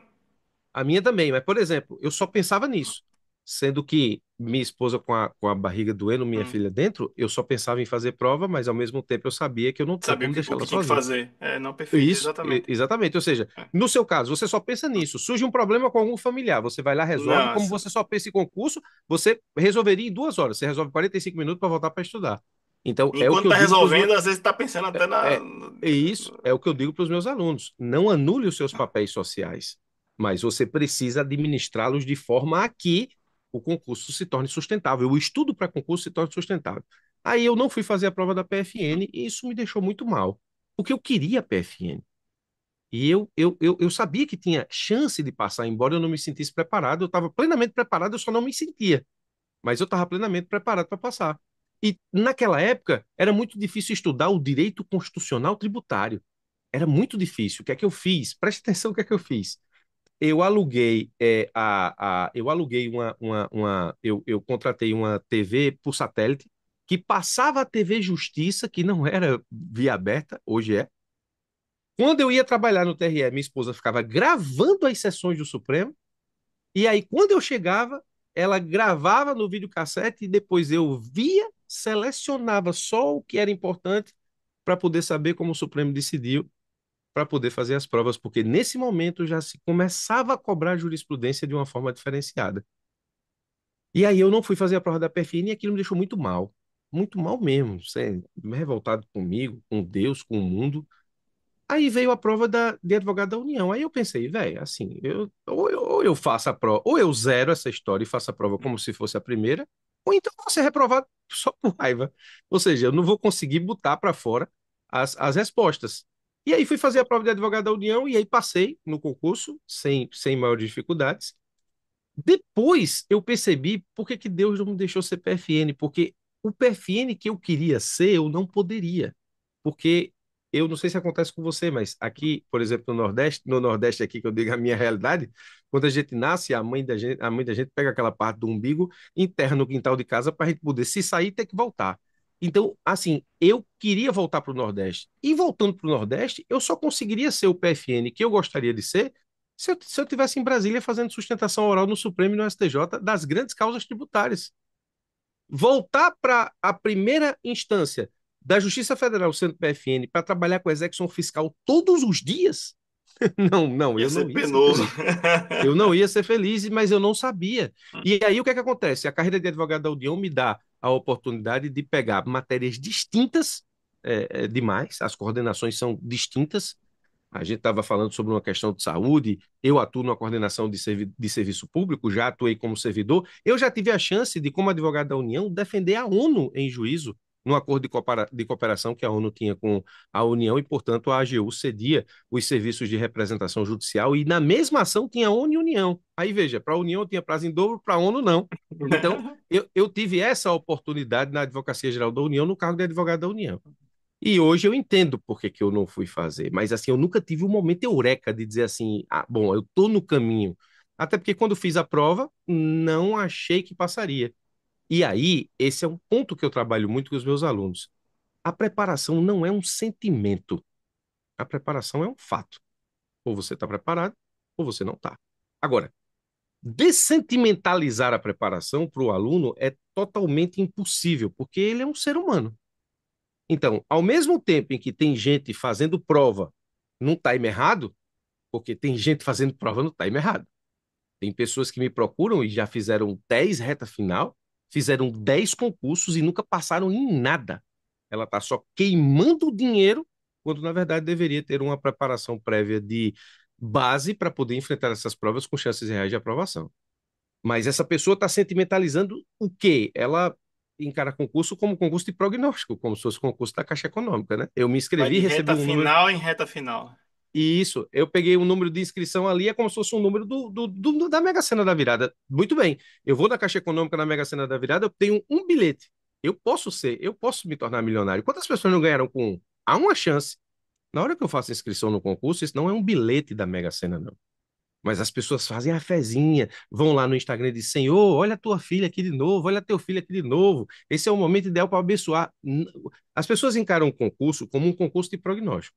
E aí estão no time errado. Elas estão fazendo a fé de que vai dar certo, quando na verdade esse sentimento não garante a aprovação, porque a preparação não é um sentimento, é um fato.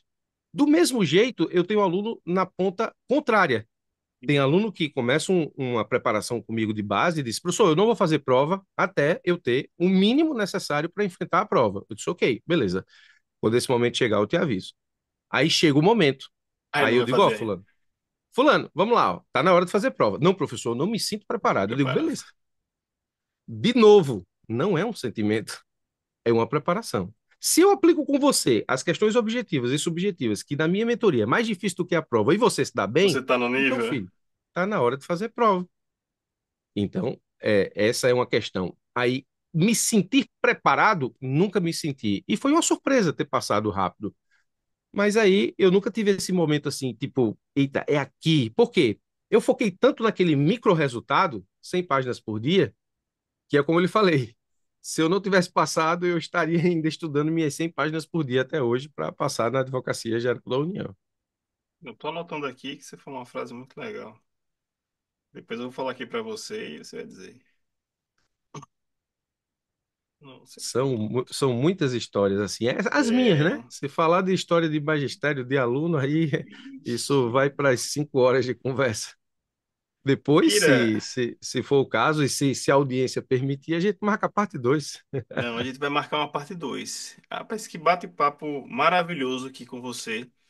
Vou mostrar aqui seu Instagram, suas redes sociais aqui. Tá aqui, Birajara Casado, concurso Neurociência, AGU. Seu YouTube tá o link aqui também. Você gosta de Clóvis também, né? Gosto. O professor Clóvis, Clóvis, ele. É, eu conheci Clóvis pessoalmente, lancei o curso dele, né? É uma pessoa interessantíssima. E eu não sei, tava perguntando para ele, né?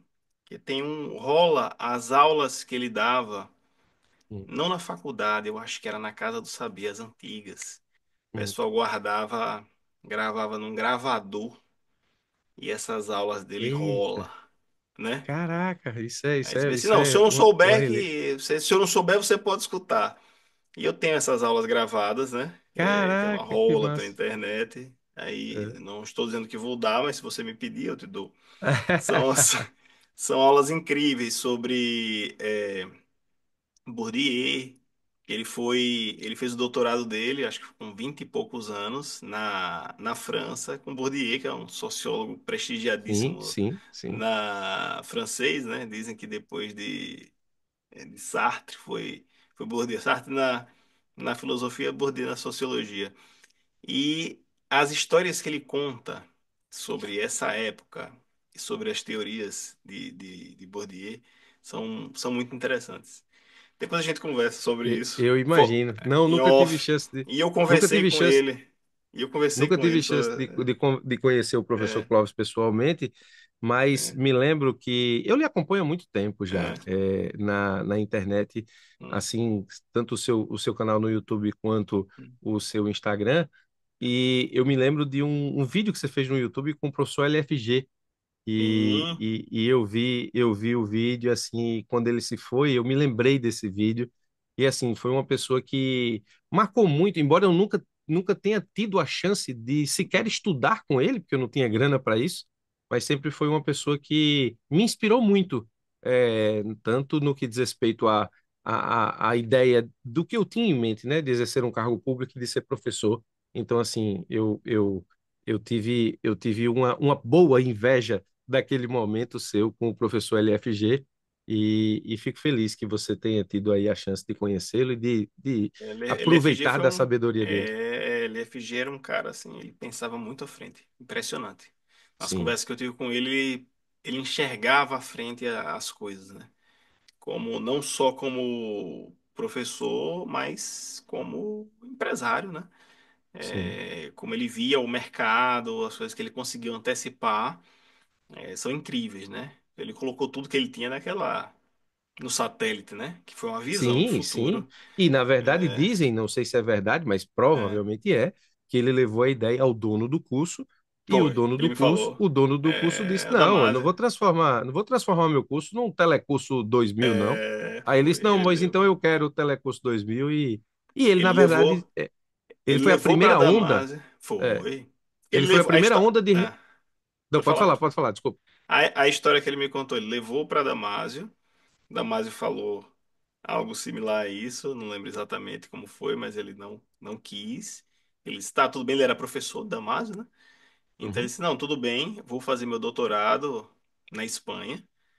Aí passou, acho que foi 1 ou 2 anos na Espanha fazendo doutorado. E aí ele disse assim, não, vou dar um tempo, né? Porque ele não queria nem fazer de imediato. Aí quando ele voltou, que fez. Deu o que tinha, o que não tinha, ele se desse errado, eu tava quebrado. Se desse Mas errado. ele tinha inteligência suficiente para reverter qualquer quebra possível e tipo, Mas tem que ter nós coragem, né? devemos, né, sim, claro, mas nós Ele devemos alugou um ao satélite, era um LFG, negócio é, milionário. Isso foi 5 é, milhões de reais é, alugar o satélite. nós devemos ao Hum, LFG a primeira onda de democratização do ensino sim, jurídico para concurso no país. Que, embora sim, tenha sido pago, embora era um sim. curso, mas era um curso que distava agora 3 quilômetros da Mas, minha casa. mas assim, quando eu comecei assim, me interessar mais, se eu me interessasse para concurso sério 6 meses antes, eu teria que ir para São Paulo. Amigos meus foram para São Paulo 6 meses. 6 meses depois chegou o LFG na minha cidade. Então Foi o nós primeiro somos curso que eu fiz. contemporâneos aí. É, Nós somos contemporâneos aí desse estudo, né? é, Dessa transformação, inclusive exato, da forma exato, de exato, estudar. exato. Agora talvez tem tanto que você não sabe nem como escolher, mas a Não, gente vai e deixar. é, é, Pode falar, é, pode falar. É, hoje é totalmente diferente. Se na nossa época existia escassez de conhecimento e você tinha que mendigar conhecimento para poder passar, hoje é tanto e existe tanta dopamina envolvida em propaganda, em anúncio, que fica difícil saber o que efetivamente vai fazer diferença na tua preparação e você acaba consumindo coisa que não vai te levar a nada. é. A gente passa por gerações, né? Eu acredito que essa é a geração, muito mais do que o conhecimento, é a curadoria do conhecimento, Sim. que é tão difícil, né? Até para fazer a curadoria você precisa ter muito conhecimento. Bira, tô te chamando já de Bira, né? Já fiquei amigo, Claro, fica à 2 horas vontade. batendo papo aqui. Vou passar aqui as lições de concurso de Ubirajara Casado e você, foram 10 que eu anotei, e você vai me dizer, Gerson, é isso mesmo? E aí eu vou anotar, eu vou passar para você, para sair essas 10 lições de concurso, ou vocês, não é bem assim, e eu vou corrigir, tá bom? Tudo bem. Primeira, o conhecimento é um superpoder. O conhecimento é um superpoder. O Perfeito. conhecimento certo, o conhecimento adequado, o conhecimento de qualidade é um superpoder. De qualidade. Anotar. Segundo, seu avô, que eu achei genial. Nunca diga que sabe algo se você não sabe explicar. Se você não sabe explicar. Isso está corretíssimo. Inclusive, a neura que a turma tem por prova objetiva faz com que muita gente esqueça isso, estude só para passar na prova objetiva, depois chega na subjetiva e descobre que não sabe explicar. Aí vai ter que voltar tudo de novo. Decora tudo, né? É. Terceiro, é... terceiro é uma constatação, né? Que pode ser útil, né? Você me disse, já entrou sabendo que queria concurso, assim, mas eu acho que posso colocar a frase assim: quanto mais rápido você sabe o que quer, mais menos difícil será. Pode ser assim? Quanto mais você sabe o que quer? Até neurocientificamente isso é muito comprovado, porque se você sabe o que quer, significa dizer que você vai direcionar a dopamina para o processo de fazer isso acontecer. Não Perfeito. saber o que quer dá muito trabalho. E existe uma coisa hoje que se estuda Você vai chamada pra lá, né? Vem pra cá, aí Não, vai existe por uma um coisa caminho. chamada hoje, existe Hum, uma coisa bem séria chamada hoje paralisia da escolha, que é mais ou menos o seguinte: você tem tanta hum, coisa, tanta opção que você não sabe escolher o que você quer. E aí, quando você não sabe escolher o que quer, você paralisa e não escolhe nada. Isso acontece quando a gente, por exemplo, abre a Netflix e tem lá ah, 1.000 títulos e você não consegue escolher um. Quando é a Netflix, uma questão lúdica, ok, mas quando é com a vida da pessoa? é. Tem um TED famosíssimo e que virou um livro, se não me engano, de Barry Schwartz, que é o paradoxo da escolha. Acredito que seja Sim, bem é, interessante, né? Ele vai contando a história. Assim, antigamente só tinha aquela calça jeans lá, a única coisa que tem que escolher é o tamanho. A pessoa colocava, muito é, difícil seria uma calça jeans se fosse a melhor, mas a pessoa colocava, via o tamanho, é, ia é, embora, era uma maravilha. Agora tem calça jeans assim, tem calça jeans assado, uma lavagem de um jeito, uma forma de um jeito, uma forma de outra. A pessoa demora um tempão para escolher, escolhe. aquela calça é muito melhor da época que a pessoa só poderia escolher uma, mas ela sai com a sensação, será que eu escolhi a calça certa? É, Então, exatamente. e É. ainda Tá. sai mal, né, na E história. muito provavelmente vai voltar para comprar outra porque não está satisfeita com a que escolheu. Isso. Quarta, não decida o seu concurso apenas com base na remuneração. É, eu acho isso fundamental. Eu acho que você tem que descobrir qual é a sua paixão, o que é que você Opa. quer fazer. Porque eu tenho Hum. conhecidos que são infelizes, são os juízes federais infelizes. Porque perceberam que a rotina de estar todos os dias numa vara com 25 pessoas, olhando até se você fez a barba, para fazer audiência o tempo todo, audiência de custódia, chega um, chega outro, audiência marcada, aí recebe advogado. É uma rotina que, embora muito nobre, algumas pessoas não se acostumam com isso. E Né? burocrática. E isso, Burocrática, burocrática. é, a responsabilidade recai ali tudo em cima. Sempre vai ter E parte isso, e gente você não tem o insatisfeita para direito de lá e para errar. cá. Não tem o direito de errar, é pressão o tempo inteiro. Tem gente que não se acostuma com isso. Então, É, se você escolhe esse cargo baseado no status de ser juiz, no holofote que o cargo vai dar, e você desconsidera o dia a dia, a rotina, pode ser que você se torne uma pessoa infeliz e até abalada mentalmente, com uma rotina que vai te esgotar. e ainda descobrem, quando entra, né, que todo juiz é um administrador, né? Ele tem que Sim, tem que administrar, ser, ele tem que tem que ser. administrar o cartório, as Sim, pessoas que estão ao redor, tem que ter gestão de pessoa, eventualmente ele vai ser sim. diretor do fórum, vai ter que administrar o fórum. São demandas que nem se imaginam, né? E gestão Hum. não é uma disciplina do concurso, né? Não, não. Exatamente, exatamente. Tem isso aí Quinto, também. insatisfação com a sua vida é motivação para o seu projeto de concurso. Sim, Perfeito. Sexto, concurseiro é um guerreiro do cérebro. Gostei isso muito é mais que dessa. provado. Sétimo, a concorrência é consigo mesmo. Sim, sempre.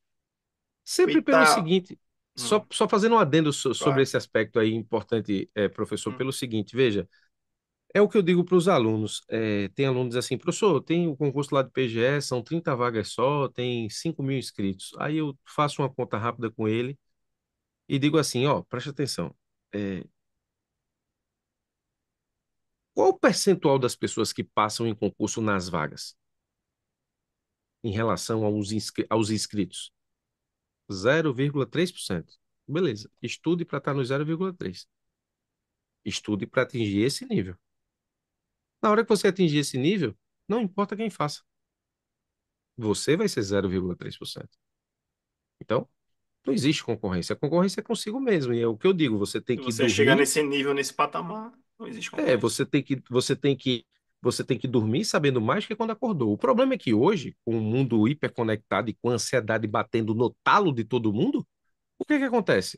A turma fica pedindo a Deus para empatar com o último da prova objetiva para ser o último convidado para a subjetiva.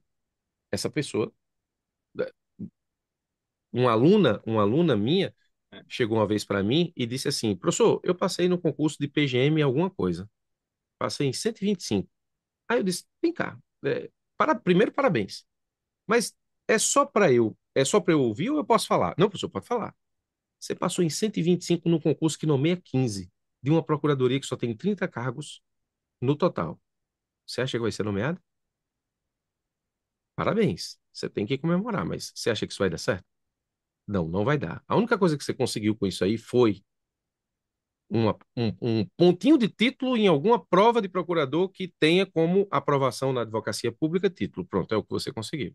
Desculpa estar te colocando esse choque de realidade, mas é só para te mostrar que existem duas opções. Ou você fica debaixo da mesa comendo a migalha do que cai da mesa de quem é aprovado, ou você se senta na mesa.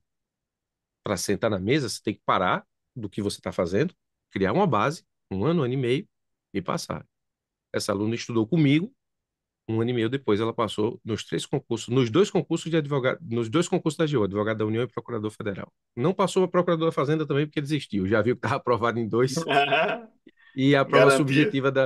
a prova subjetiva da PFN é mais complicada, ela não ficou muito afim de estudar a fundo o direito tributário para a prova, né?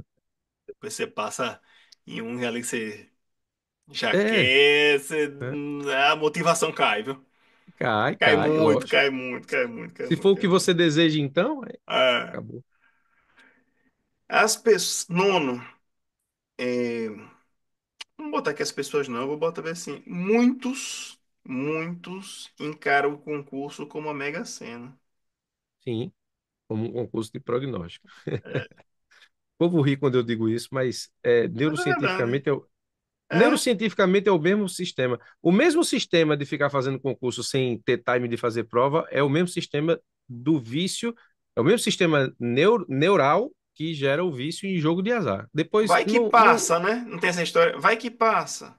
vai que passa. Agora, sim, normalmente a mãe, a avó diz assim: meu filho, seu avô fez concurso assim e passou. Na época que concurso era do jeito que eu te falei, que você concordou. Todo mundo estava pelo mesmo manual, as provas eram praticamente iguais e tu passava para juiz, defensor, promotor, procurador, tudo. Era só saber aquele Não, e manual. muita gente não queria. Eu Hoje lembro que não há, não dá mais. Hoje não dá. ah, Se tu for fazer prova de defensor com cabeça de advogado público, tu vai tomar pau. O inverso também é verdade. ah, Então, não tem mais isso. perfeito. Não E a tem vai que décima, mais. e a décima lição que eu achei espetacular também, que a preparação é um fato, não um sentimento. Sim, a preparação é um fato, não é um sentimento. Tem vários jargões aí que você anotou que são meus com os meus alunos, nas minhas lives e tal. E assim, eu tenho uma missão de.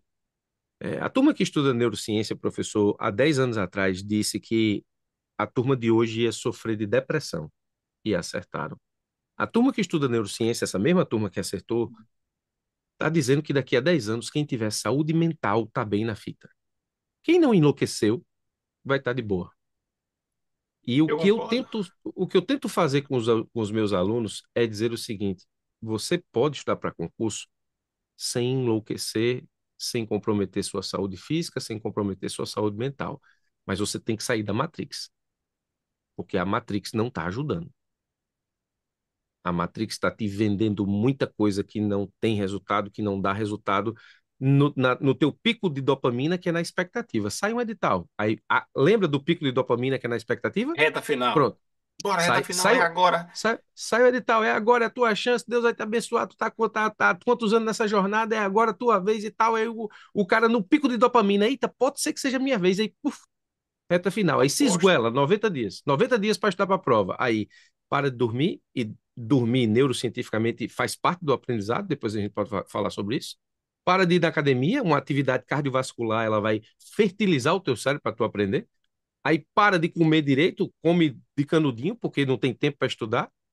Aí compromete a tua rotina e a tua saúde física e mental por 90 dias, aí vai para uma prova achando que vai ter cabeça para responder as coisas.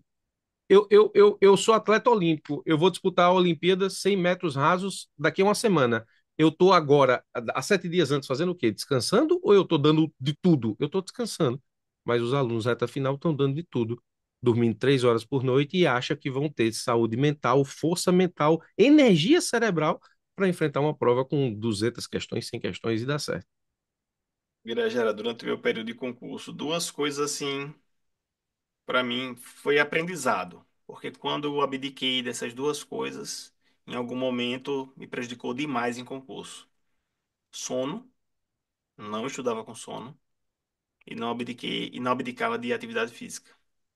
Toda vez que eu abdicava de sono e de atividade física, o meu desempenho caía muito. E eu esqueci de perguntar uma coisa para você para a gente finalizar, que eu Uhum. sempre anoto aqui e coloco. Para você, durante a sua trajetória, quais foram os dois, três maiores erros que você cometeu nos seus estudos e percebeu e modificou? O primeiro foi estudar pensando no resultado. Eu comecei a minha preparação para concurso pensando na aprovação.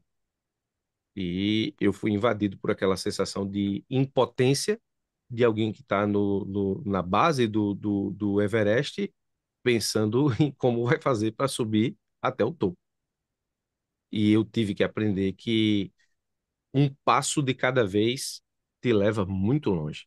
E é o que eu digo para o meu aluno. Às vezes os alunos dizem assim, professor, eu vou parar tudo só para estudar. Eu disse, não funciona. Me entregue um tijolo por dia que eu construo com você uma muralha da China. Mas se Foi a minha vier me pior entregar. época. Foi a minha pior época quando eu pedi licença não remunerada para estudar. Eu achava que era a solução. Não, mas não Não é. Ou foi. seja, Não foi. o estudo tem que ser sustentável. E quando fala assim, Ah, estudo sustentável, o estudo passa a ser estilo de vida. Então, é. as pessoas que têm no estudo um estilo de vida estão anos-luz na frente de quem quer passar e não tem esse estilo e não está disposto ou disposta a fazer do estudo um estilo de vida. Você Então, me quando eu lembrou de percebi isso, de um caminho com, assim, em relação à alimentação, dieta, atividade física, né? Tipo, se você uhum, faz a dieta, você volta. Se você muda seu estilo de vida em relação à sim, sim, alimentação, você sim, mantém, né? sim, sim. Existe um livro chamado Hábitos Atômicos que explica isso de uma forma Hum, muito primorosa. hum. Ele diz o seguinte: se você quer emagrecer, você não pode pensar no emagrecer. Você tem que pensar em pequenos hábitos que vão te levar, no longo prazo, a emagrecer. Então, comece, por exemplo, a trocar uma refeição hipercalórica por uma refeição que tenha menos caloria. Comece a colocar o hábito atômico, o pequeno hábito de fazer uma caminhada 15 minutos por dia. À medida que você for percebendo isso no longo prazo, você vai sentir dopamina e motivação para poder, nesse caso, caminhar mais 15 e virar Comecei a estudar 30. 5, 10 páginas por dia. E isso é Comece isso, é assim. isso. Aí é totalmente o inverso do que a galera prega. Pare tudo, Não vou começar a estude estudar, enlouquecer. Você não aguenta. Você não tem 8 horas preparo por para dia. isso.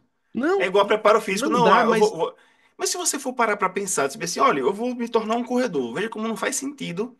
Só faz sentido na cabeça de concurso, né? Mas veja, vou hoje, quero correr uma maratona. Ah, Bira, vou parar minha vida e no primeiro dia eu vou começar. Todo dia 21 quilômetros, né? 42 quilômetros para correr a maratona. Não faz sentido nenhum. Você não tem eu uso, capacidade física para eu usar os uso coisas. essa analogia numa Hum. live minha. Eu digo É? assim, eu faço, Hum, veja como o nosso pensamento de duas pessoas que estão há hum, tanto tempo nesse mundo de concurso é sintonizado. Então, a gente, hum, não tem como a gente estar errado, até hum, porque muitas pessoas seguem os nossos conselhos. Eu uso a seguinte analogia. Imagine que aqui em João Pessoa vai ter uma maratona de 42 quilômetros e quem ganhar vai receber aí 300 milhões de reais. Aí eu, na analogia, fiz melhor. Eu peguei 35 anos de serviço público, multipliquei por 30 mil para saber quanto é que a pessoa ganharia em 30 hum. anos. Pronto, eu coloquei esse valor de prêmio. Aí é daqui a 90 dias a maratona. Eu não tenho corpo de corredor, não tenho rotina de corredor, não tenho alimentação de corredor, não tenho nenhum tipo de estrutura corporal de corredor e nunca corri. Apostaria em mim? Você apostaria em mim? Então, quando o aluno chega para mim e diz assim, professor, se eu começar a estudar hoje, daqui a 90 dias, eu vou fazer a PGE Paraná, eu passo. Aí eu digo a ele a mesma coisa. Você apostaria em mim nessa maratona? Agora, quando a gente utiliza para uma situação de condicionamento físico, todo mundo concorda. Quando a gente utiliza para uma situação de concurso, o pessoal diz: não, mas você está subestimando a inteligência do aluno. Não. Assim como o músculo, o cérebro tem um trabalhar muito parecido. Quanto mais você usa, mais ele expande. O músculo cresce, o cérebro não cresce. Essa história de que cearense tem cabeça grande e inteligente, isso é folclore. O cérebro não aumenta de tamanho, mas ele expande em termos de associação, em ligação neural, em sinapse. Sim, quanto mais associação você tiver no cérebro, mais capacidade de armazenamento você vai ter de informação e de colocar isso para a memória de longo prazo. O sono é um superpoder. Rotina é um. Ó, tenha medo de quem tem rotina. Quem tem rotina é uma pessoa que você tem que temer no bom sentido. Quem tem rotina faz tudo na vida. Rotina é o superpoder. Se você quer estar para concurso, quer passar, tenha rotina.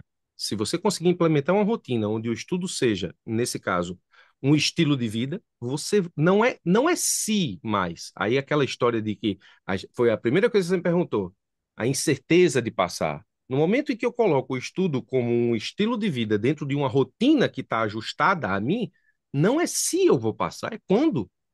Aí é por isso que eu disse, eu nunca desconfiei do si. O que me afligia era o quando, se ia ser rápido ou não, mas isso é uma questão de ansiedade natural do ser humano.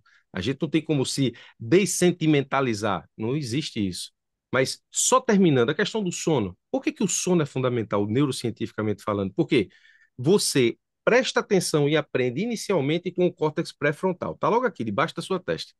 Aí o hipocampo, que é uma estrutura que está no meio da sua cabeça, que parece dois feijões, o hipocampo é uma estrutura cerebral que vai anotando tudo que você está prestando atenção. Então, por exemplo, estamos utilizando aqui o córtex pré-frontal. Se a gente acabar aqui a reunião e você chegar para mim e disser, Birajara, faz um resumo da reunião, eu vou conseguir fazer, mas eu não vou conseguir dizer exatamente as palavras que você usou, nem as minhas. Porque o meu hipocampo, ele está itemizando, ele está anotando os itens importantes da reunião. Aí ele me lembra do item e eu consigo falar, mas tudo com a memória de curto prazo, que é o córtex pré-frontal. A memória de longo prazo fica numa estrutura atrás da cabeça chamada neocórtex. O hipocampo, ele manda o que você aprendeu com o córtex pré-frontal para o neocórtex para formar a memória de longo prazo. Mas o hipocampo não é multitarefa. Ele só consegue mandar para o neocórtex quando ele para de receber informação do córtex pré-frontal. Como é que eu desligo o córtex pré-frontal para que o hipocampo mande para a memória a longo prazo? Dormindo. Ou dormindo. Porque senão você não Então, para de pensar, não para de dormindo, ver. exatamente. Dormindo, eu aprendo, eu levo para a memória a longo prazo. Mas o que é que os professores que não entendem de neurociência dizem por aí? Você dorme 8 horas, filho? Não, durma Durma 4 menos. Estuda e enquanto eles dormem. pegue 4 e vai estudar. Não vai funcionar, porque a estrutura que a gente tem cerebral é perfeita, mas o que eu digo para os meus alunos, eu compro uma esteira, ela vem com manual, aí eu sei montar, desmontar, subir, descer. Eu não nasci com manual, nem você, professor Jefferson, nem ninguém. O que a neurociência tenta fazer é nos mostrar qual é o manual do funcionamento do cérebro. E é o que eu estudo. E eu estudo neurociência a nível de pós-graduação e tudo que eu consigo aproveitar para estudo eu trago para a realidade dos meus alunos. E é o manual de como funciona. Mas aí tem gente que diz assim: não, aprender é como se fosse uma impressão digital, cada um tem o seu jeito. Não, assim como o intestino funciona igual para todo mundo, o cérebro funciona igual para todo mundo. Mas tem gente que tem intestino preso, tem gente que tem intestino solto, mas se fizer e se tomar passos para soltar o intestino, solta. A mesma coisa, se tomar os passos necessários para aprender mais e melhor, aprende, mas tem que saber como é que a coisa funciona. A neurociência nos ensina muito sobre isso, e isso é a parte da neurociência da aprendizagem, né? Não, perfeito, perfeito, perfeito.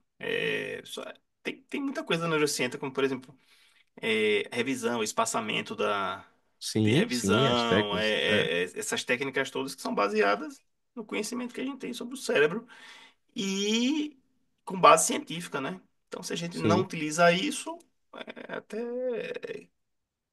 não é racional, né? sim, Não não. utilizar isso, né? Mas aí no mundo do sentimento de estudar para concurso, É verdade, é sobra pouco verdade, é espaço verdade. para razão. Sobra pouco espaço para razão. E aí a Tem minha mais algum missão é erro? essa. Diga. Tem mais algum erro em estudar pensando na aprovação? Tem mais um ou dois erros que para você foram? Não, esse foi o meu erro. Esse foi o meu Hum. erro. Quando esse REC, como eu já tinha Hum. sido assim, Mas erro é, é, é, prático durante seus estudos, você acha que não teve, não? Sei lá, resolver pouca questão, algum erro prático, técnico. Teve algum? Ou você já foi não, pelo indo. seguinte, não deu nem Hum, tempo, professor, de identificar hum, algum erro, porque eu passei rápido, assim, aí eu não me sentia preparado para passar, fui lá, entendi, passei. Então, assim, eu não consegui identificar, eita, isso aqui eu estou fazendo de errado, por isso que eu não estou passando, entendeu? Eu não vivi essa fase. Por entendi. quê? Porque eu tive uma estratégia diferente. Enquanto todo mundo fazia prova, sem ter time para fazer prova, eu não fiz prova. Eu só fiz a prova da Advocacia Geral da União que eu passei, porque Hum, foi na minha cidade. Mas eu entendia que para fazer prova eu tinha que ter um nível. Eu não vou para prova para desfilar. Eu não sou Miss de concurso. hum. Não, eu não vou estar desfilando. Essa foi boa. Essa é A boa prova também, tem um né? tempo, né? A Eu não sou, eu não sou, prova. eu não sou Miss de concurso. Eu não estou desfilando em todo concurso. Não, não vou, não vou. Eu vou fazer prova. Aí os alunos dizem assim: "Ah, professor, na sua época era fácil. Não tinha Instagram, você não sabia quando tinha as provas." Eu disse, não, querido, preste atenção aqui, tinha uma banca de revista e tinha um jornal chamado Folha Dirigida, que É, toda segunda-feira tinha um jornal especializado, toda segunda-feira tinha todos os editais que saíram na semana, a gente só tinha que esperar 7 dias, mas a ansiedade era a mesma. Então, eu não fui fazer AGE Minas, eu não fui fazer PGE São Paulo, eu não fui fazer nenhum concurso até eu ter condições de passar. Aí saiu da AGU, eu passei, embora não achasse que estaria ainda no momento. Talvez esse foi um erro de tipo de avaliação pessoal, porque eu não tenho como me dessentimentalizar. Então, como eu não me sentia preparado, eu pensei, só vou fazer quando eu estiver preparado. Mas aí ficou faltando essa régua, esse termômetro.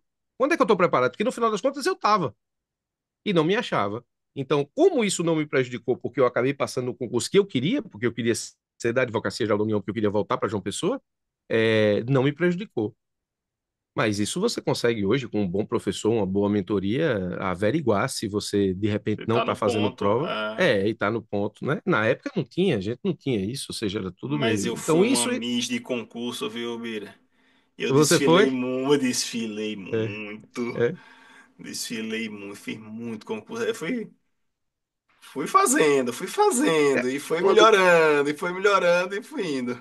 mas quando isso não Hum, ataca, que no seu caso não hum, parece ser o psicológico do aluno, porque, por exemplo, hum, você falou o negócio lá da motivação. Tem gente que recebe aquilo hum. e voa, tem gente que recebe e cai. Hoje em dia, a turma é tão carente e tão psicologicamente abalada com tudo que cada prova que você faz, o cérebro registra uma derrota. Sabe Não, eu aquele não botão vi na. assim, não. Eu não vi assim, Então, não. então, então, A mas minha cabeça você é era assim, diferente. a derrota já tá garantida. O que vier acima Pronto. disso, Você nunca tem tive cabeça de essa nordestino. mentalidade. Você tem cabeça de nordestino, né? A maioria não. A maioria.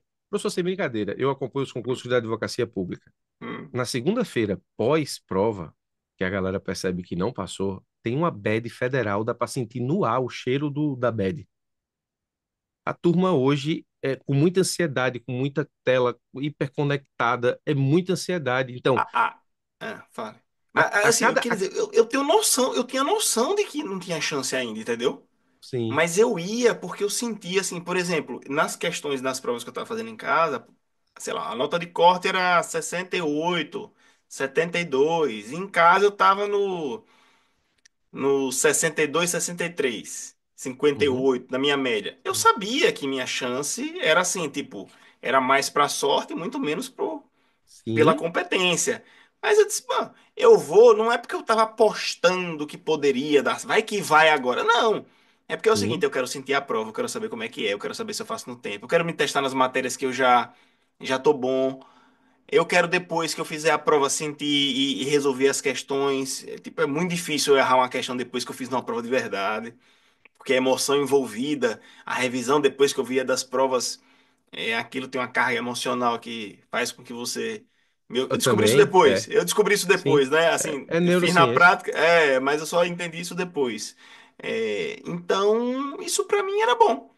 Eu sentia que estava perdendo, errando, mas melhorando, Se você fosse descobrindo. meu aluno, eu diria, continue fazendo. Se você fosse meu aluno de mentoria, eu diria, continue fazendo. Se você, nesse caso, tem essa estrutura de entender que ali não é uma oportunidade de passar, mas é É, um teste para te levar até lá. Agora, o problema de era o meu hoje, simulado, o pronto, simuladão, era o melhor simulado de pronto, todos. pronto. Ou seja, a melhor forma de encarar isso é o quê? Expectativa zero. É, Aí, ok, beleza, mas é muito difícil encontrar um aluno que faça isso hoje. Porque todo mundo que vai registra a derrota. E quando registra a derrota, a pessoa começa a pensar: não é para mim, eu não sou inteligente o suficiente, eu não consigo, é muito, muito distante, esse mundo não é para mim, eu preciso repensar minha vida, vou ter que abrir mão do cargo. E não, ela só está fazendo prova no time errado. Não é para fazer. Aí, outra coisa, no seu caso não parecia ser um problema, mas tem gente que está devendo 36 meses de cartão de crédito de passagem, hospedagem, alimentação, inscrição em concurso, pô. aí também. De reta final e de prova. Se você colocar no baixo, você vai gastar 2, 3 mil reais juntando tudo, passagem, hospedagem, alimentação. Então, a cada concurso que eu faço 3 mil e eu divido isso em 10 vezes no cartão, Não. entendeu? Então, aí, tem gente, daqui a pouco o cara vai ter que passar para pagar os boletos do cartão de crédito. E isso vai criando uma situação que é psicologicamente, mentalmente insustentável. Vai te colocando numa situação difícil. Aí eu digo para o aluno: quer testar a prova? Tem outro jeito. Hoje em dia, na nossa época, não. Talvez isso te motivava tanto a fazer prova, mas na nossa época, não. Mas hoje em dia, 2 dias depois, a prova está no site da organizadora. Aí faz o seguinte: compra uma cadeira dura de madeira, igual de escola estadual, bota no meio do teu quarto, de preferência o sol batendo na cadeira, porque é mais ou menos o que tu vai enfrentar lá no dia da prova. Pega a prova, faz 4 horas, guarda meia hora lá pro gabarito. Aí você simulou as condições da prova. Simula. O mais próximo possível. A questão da carga sentimental, nem tanto, mas o mais próximo possível. E você gastou quanto para isso? Sei lá, R$ 50 ou o valor da cadeira? Não foi os 3 mil? Para voltar com a frustração? Toda vez que o aluno vai e ele reprova, é o dedo na tomada que ele leva o choque. E isso vai desanimando ele ao longo do prazo, a ponto de o aluno, ou ele tem duas conclusões a partir daí. Ou ele começa a olhar para si e dizer, velho, eu estou fazendo isso há muito tempo, tá dando errado. Loucura, como desastre é fazer a mesma coisa, é fazer a mesma coisa e esperar resultado diferente. Ou então, quando o aluno não tem essa maturidade, ele começa a culpar a vida, os outros, aí ele não passa porque a mulher não deixa estudar, não passa porque a mãe é chata, não passa porque tem filho, não passa porque tem que trabalhar. Não, os alunos que eu tenho Terceiriza. os alunos que eu tenho que são mais brilhantes são pais de família, trabalham 2 turnos e estudam 2, 3 horas por dia, mas transformaram isso num hábito e que, portanto, transformaram isso num hábito sustentável, tem rotina, como eu disse. Tenha medo de quem tem Então, rotina. eu gostei, inclusive, botando a 11, né? 2 a 3 horas. Com concentração e rotina por dia, dá para passar, né? Dá totalmente para passar. Inclusive, se o aluno criar a ideia do seguinte, que se ele entregar a quantidade de estudo por dia dentro da rotina, o resto do dia é dele. O estudo não precisa ser um peso, nem precisa ser uma corrida desenfreada para que você saiba mais o tempo todo. Porque tem gente que estuda 2 horas de manhã, aí chega em casa, aí fica se sentindo culpada porque quer assistir um episódio de uma série na Netflix do lado da mulher. Não, não pode, filho. Isso não pode acontecer. Você tá aprisionando a sua cabeça e o estudo está se tornando um peso desnecessário. Não é a obsessão que você tem, nesse caso, e que você teve e que eu tive. É você saber dividir o estudo dentro do dia e fazer com que todos os seus papéis sociais funcionem. E tem aluno meu que tem esse problema. E eu digo, são 3 horas de manhã que você estuda, beleza, estudou 3 horas de manhã, o resto do dia é seu.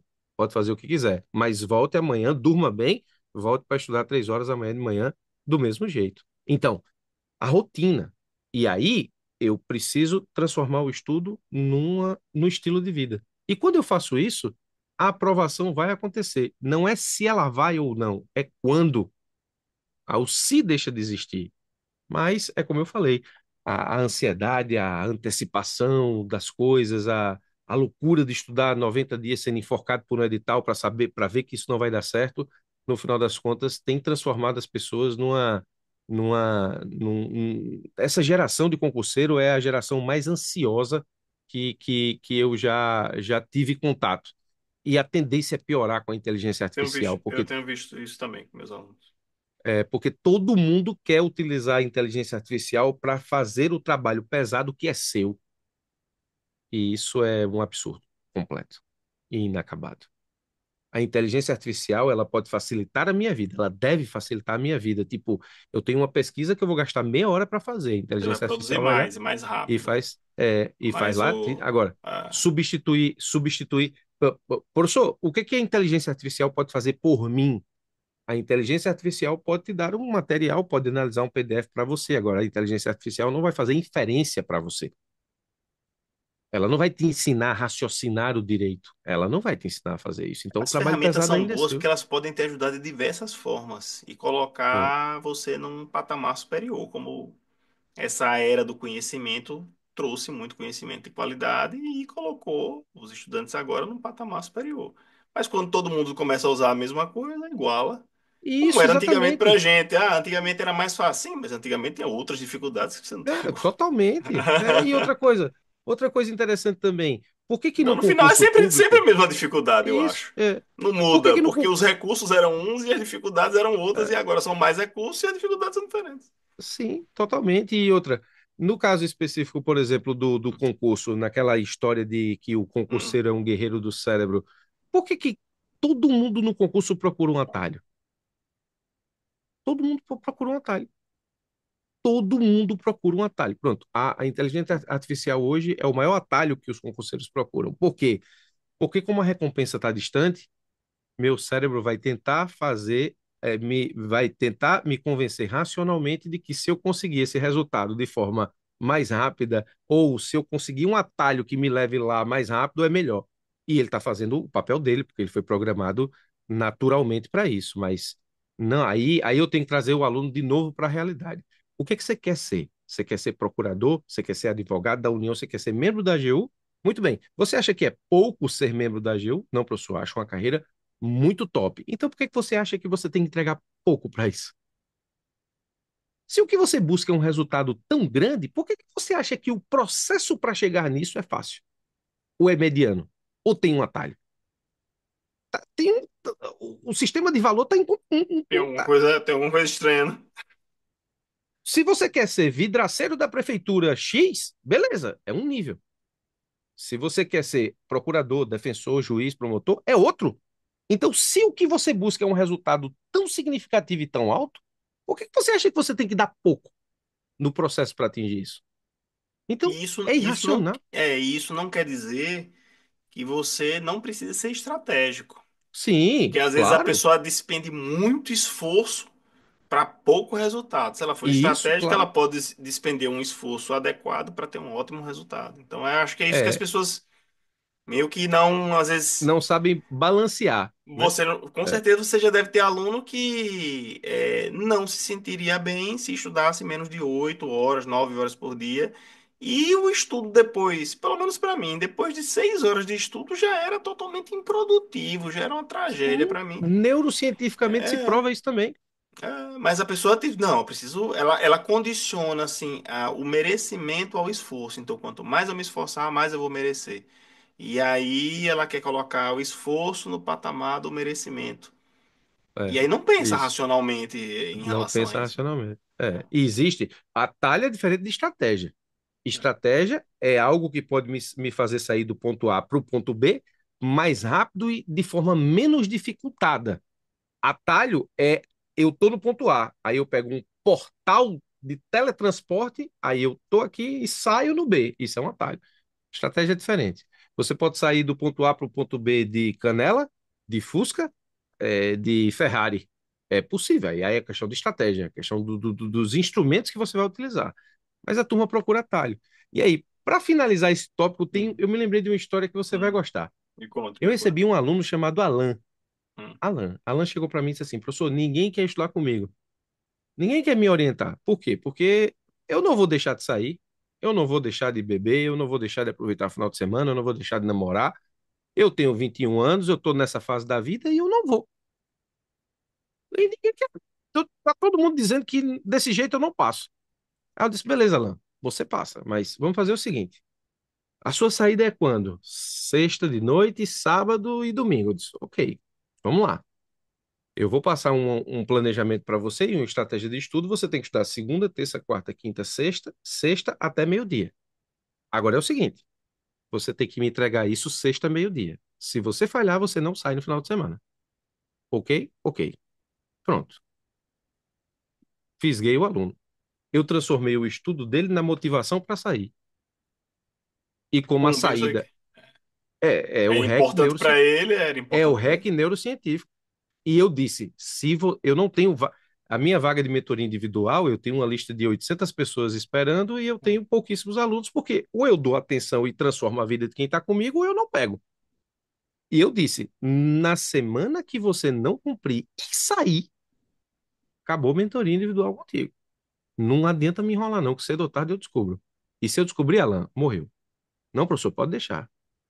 Alan falhou uma ou duas vezes. Não saiu porque não estudou. Depois, não mais. Alan é procurador do Banco Central.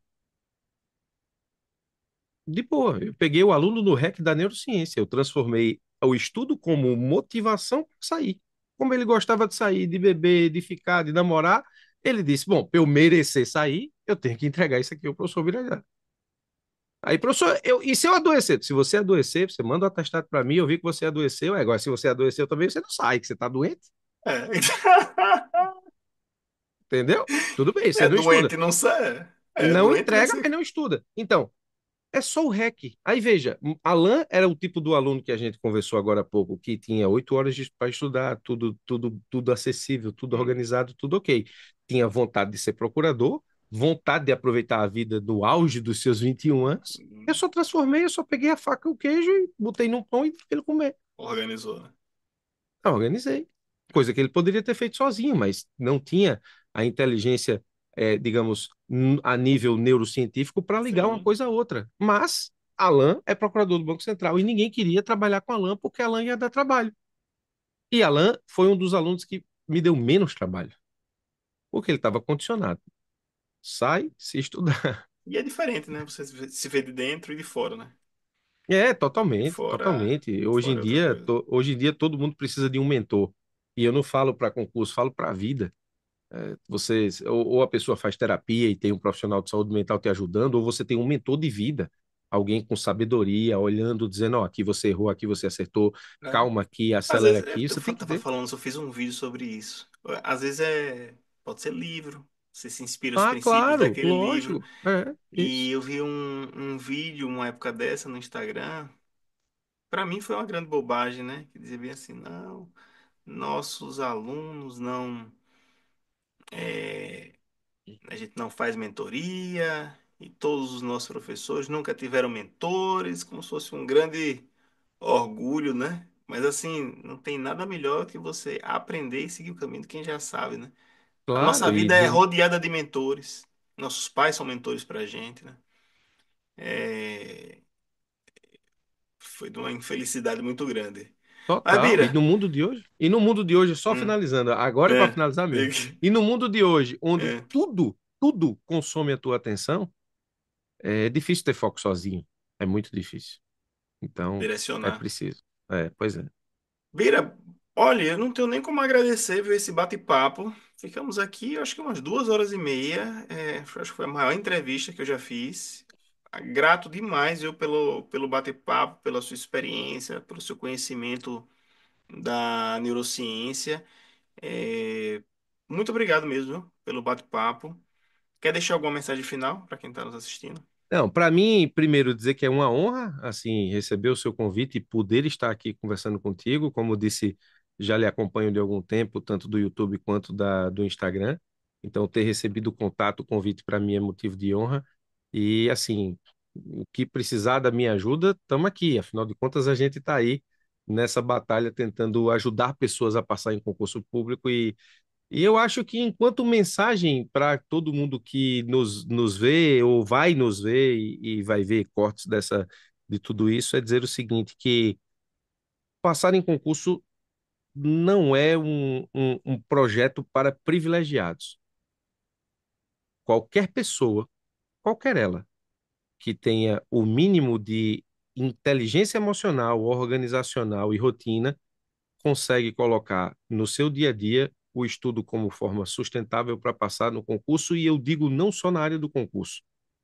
Se você tiver inteligência emocional, organizacional, para rotinar a sua vida no sentido de fazer com que as coisas possam acontecer cada passo de uma vez, você consegue chegar em qualquer lugar, seja qual for o seu objetivo.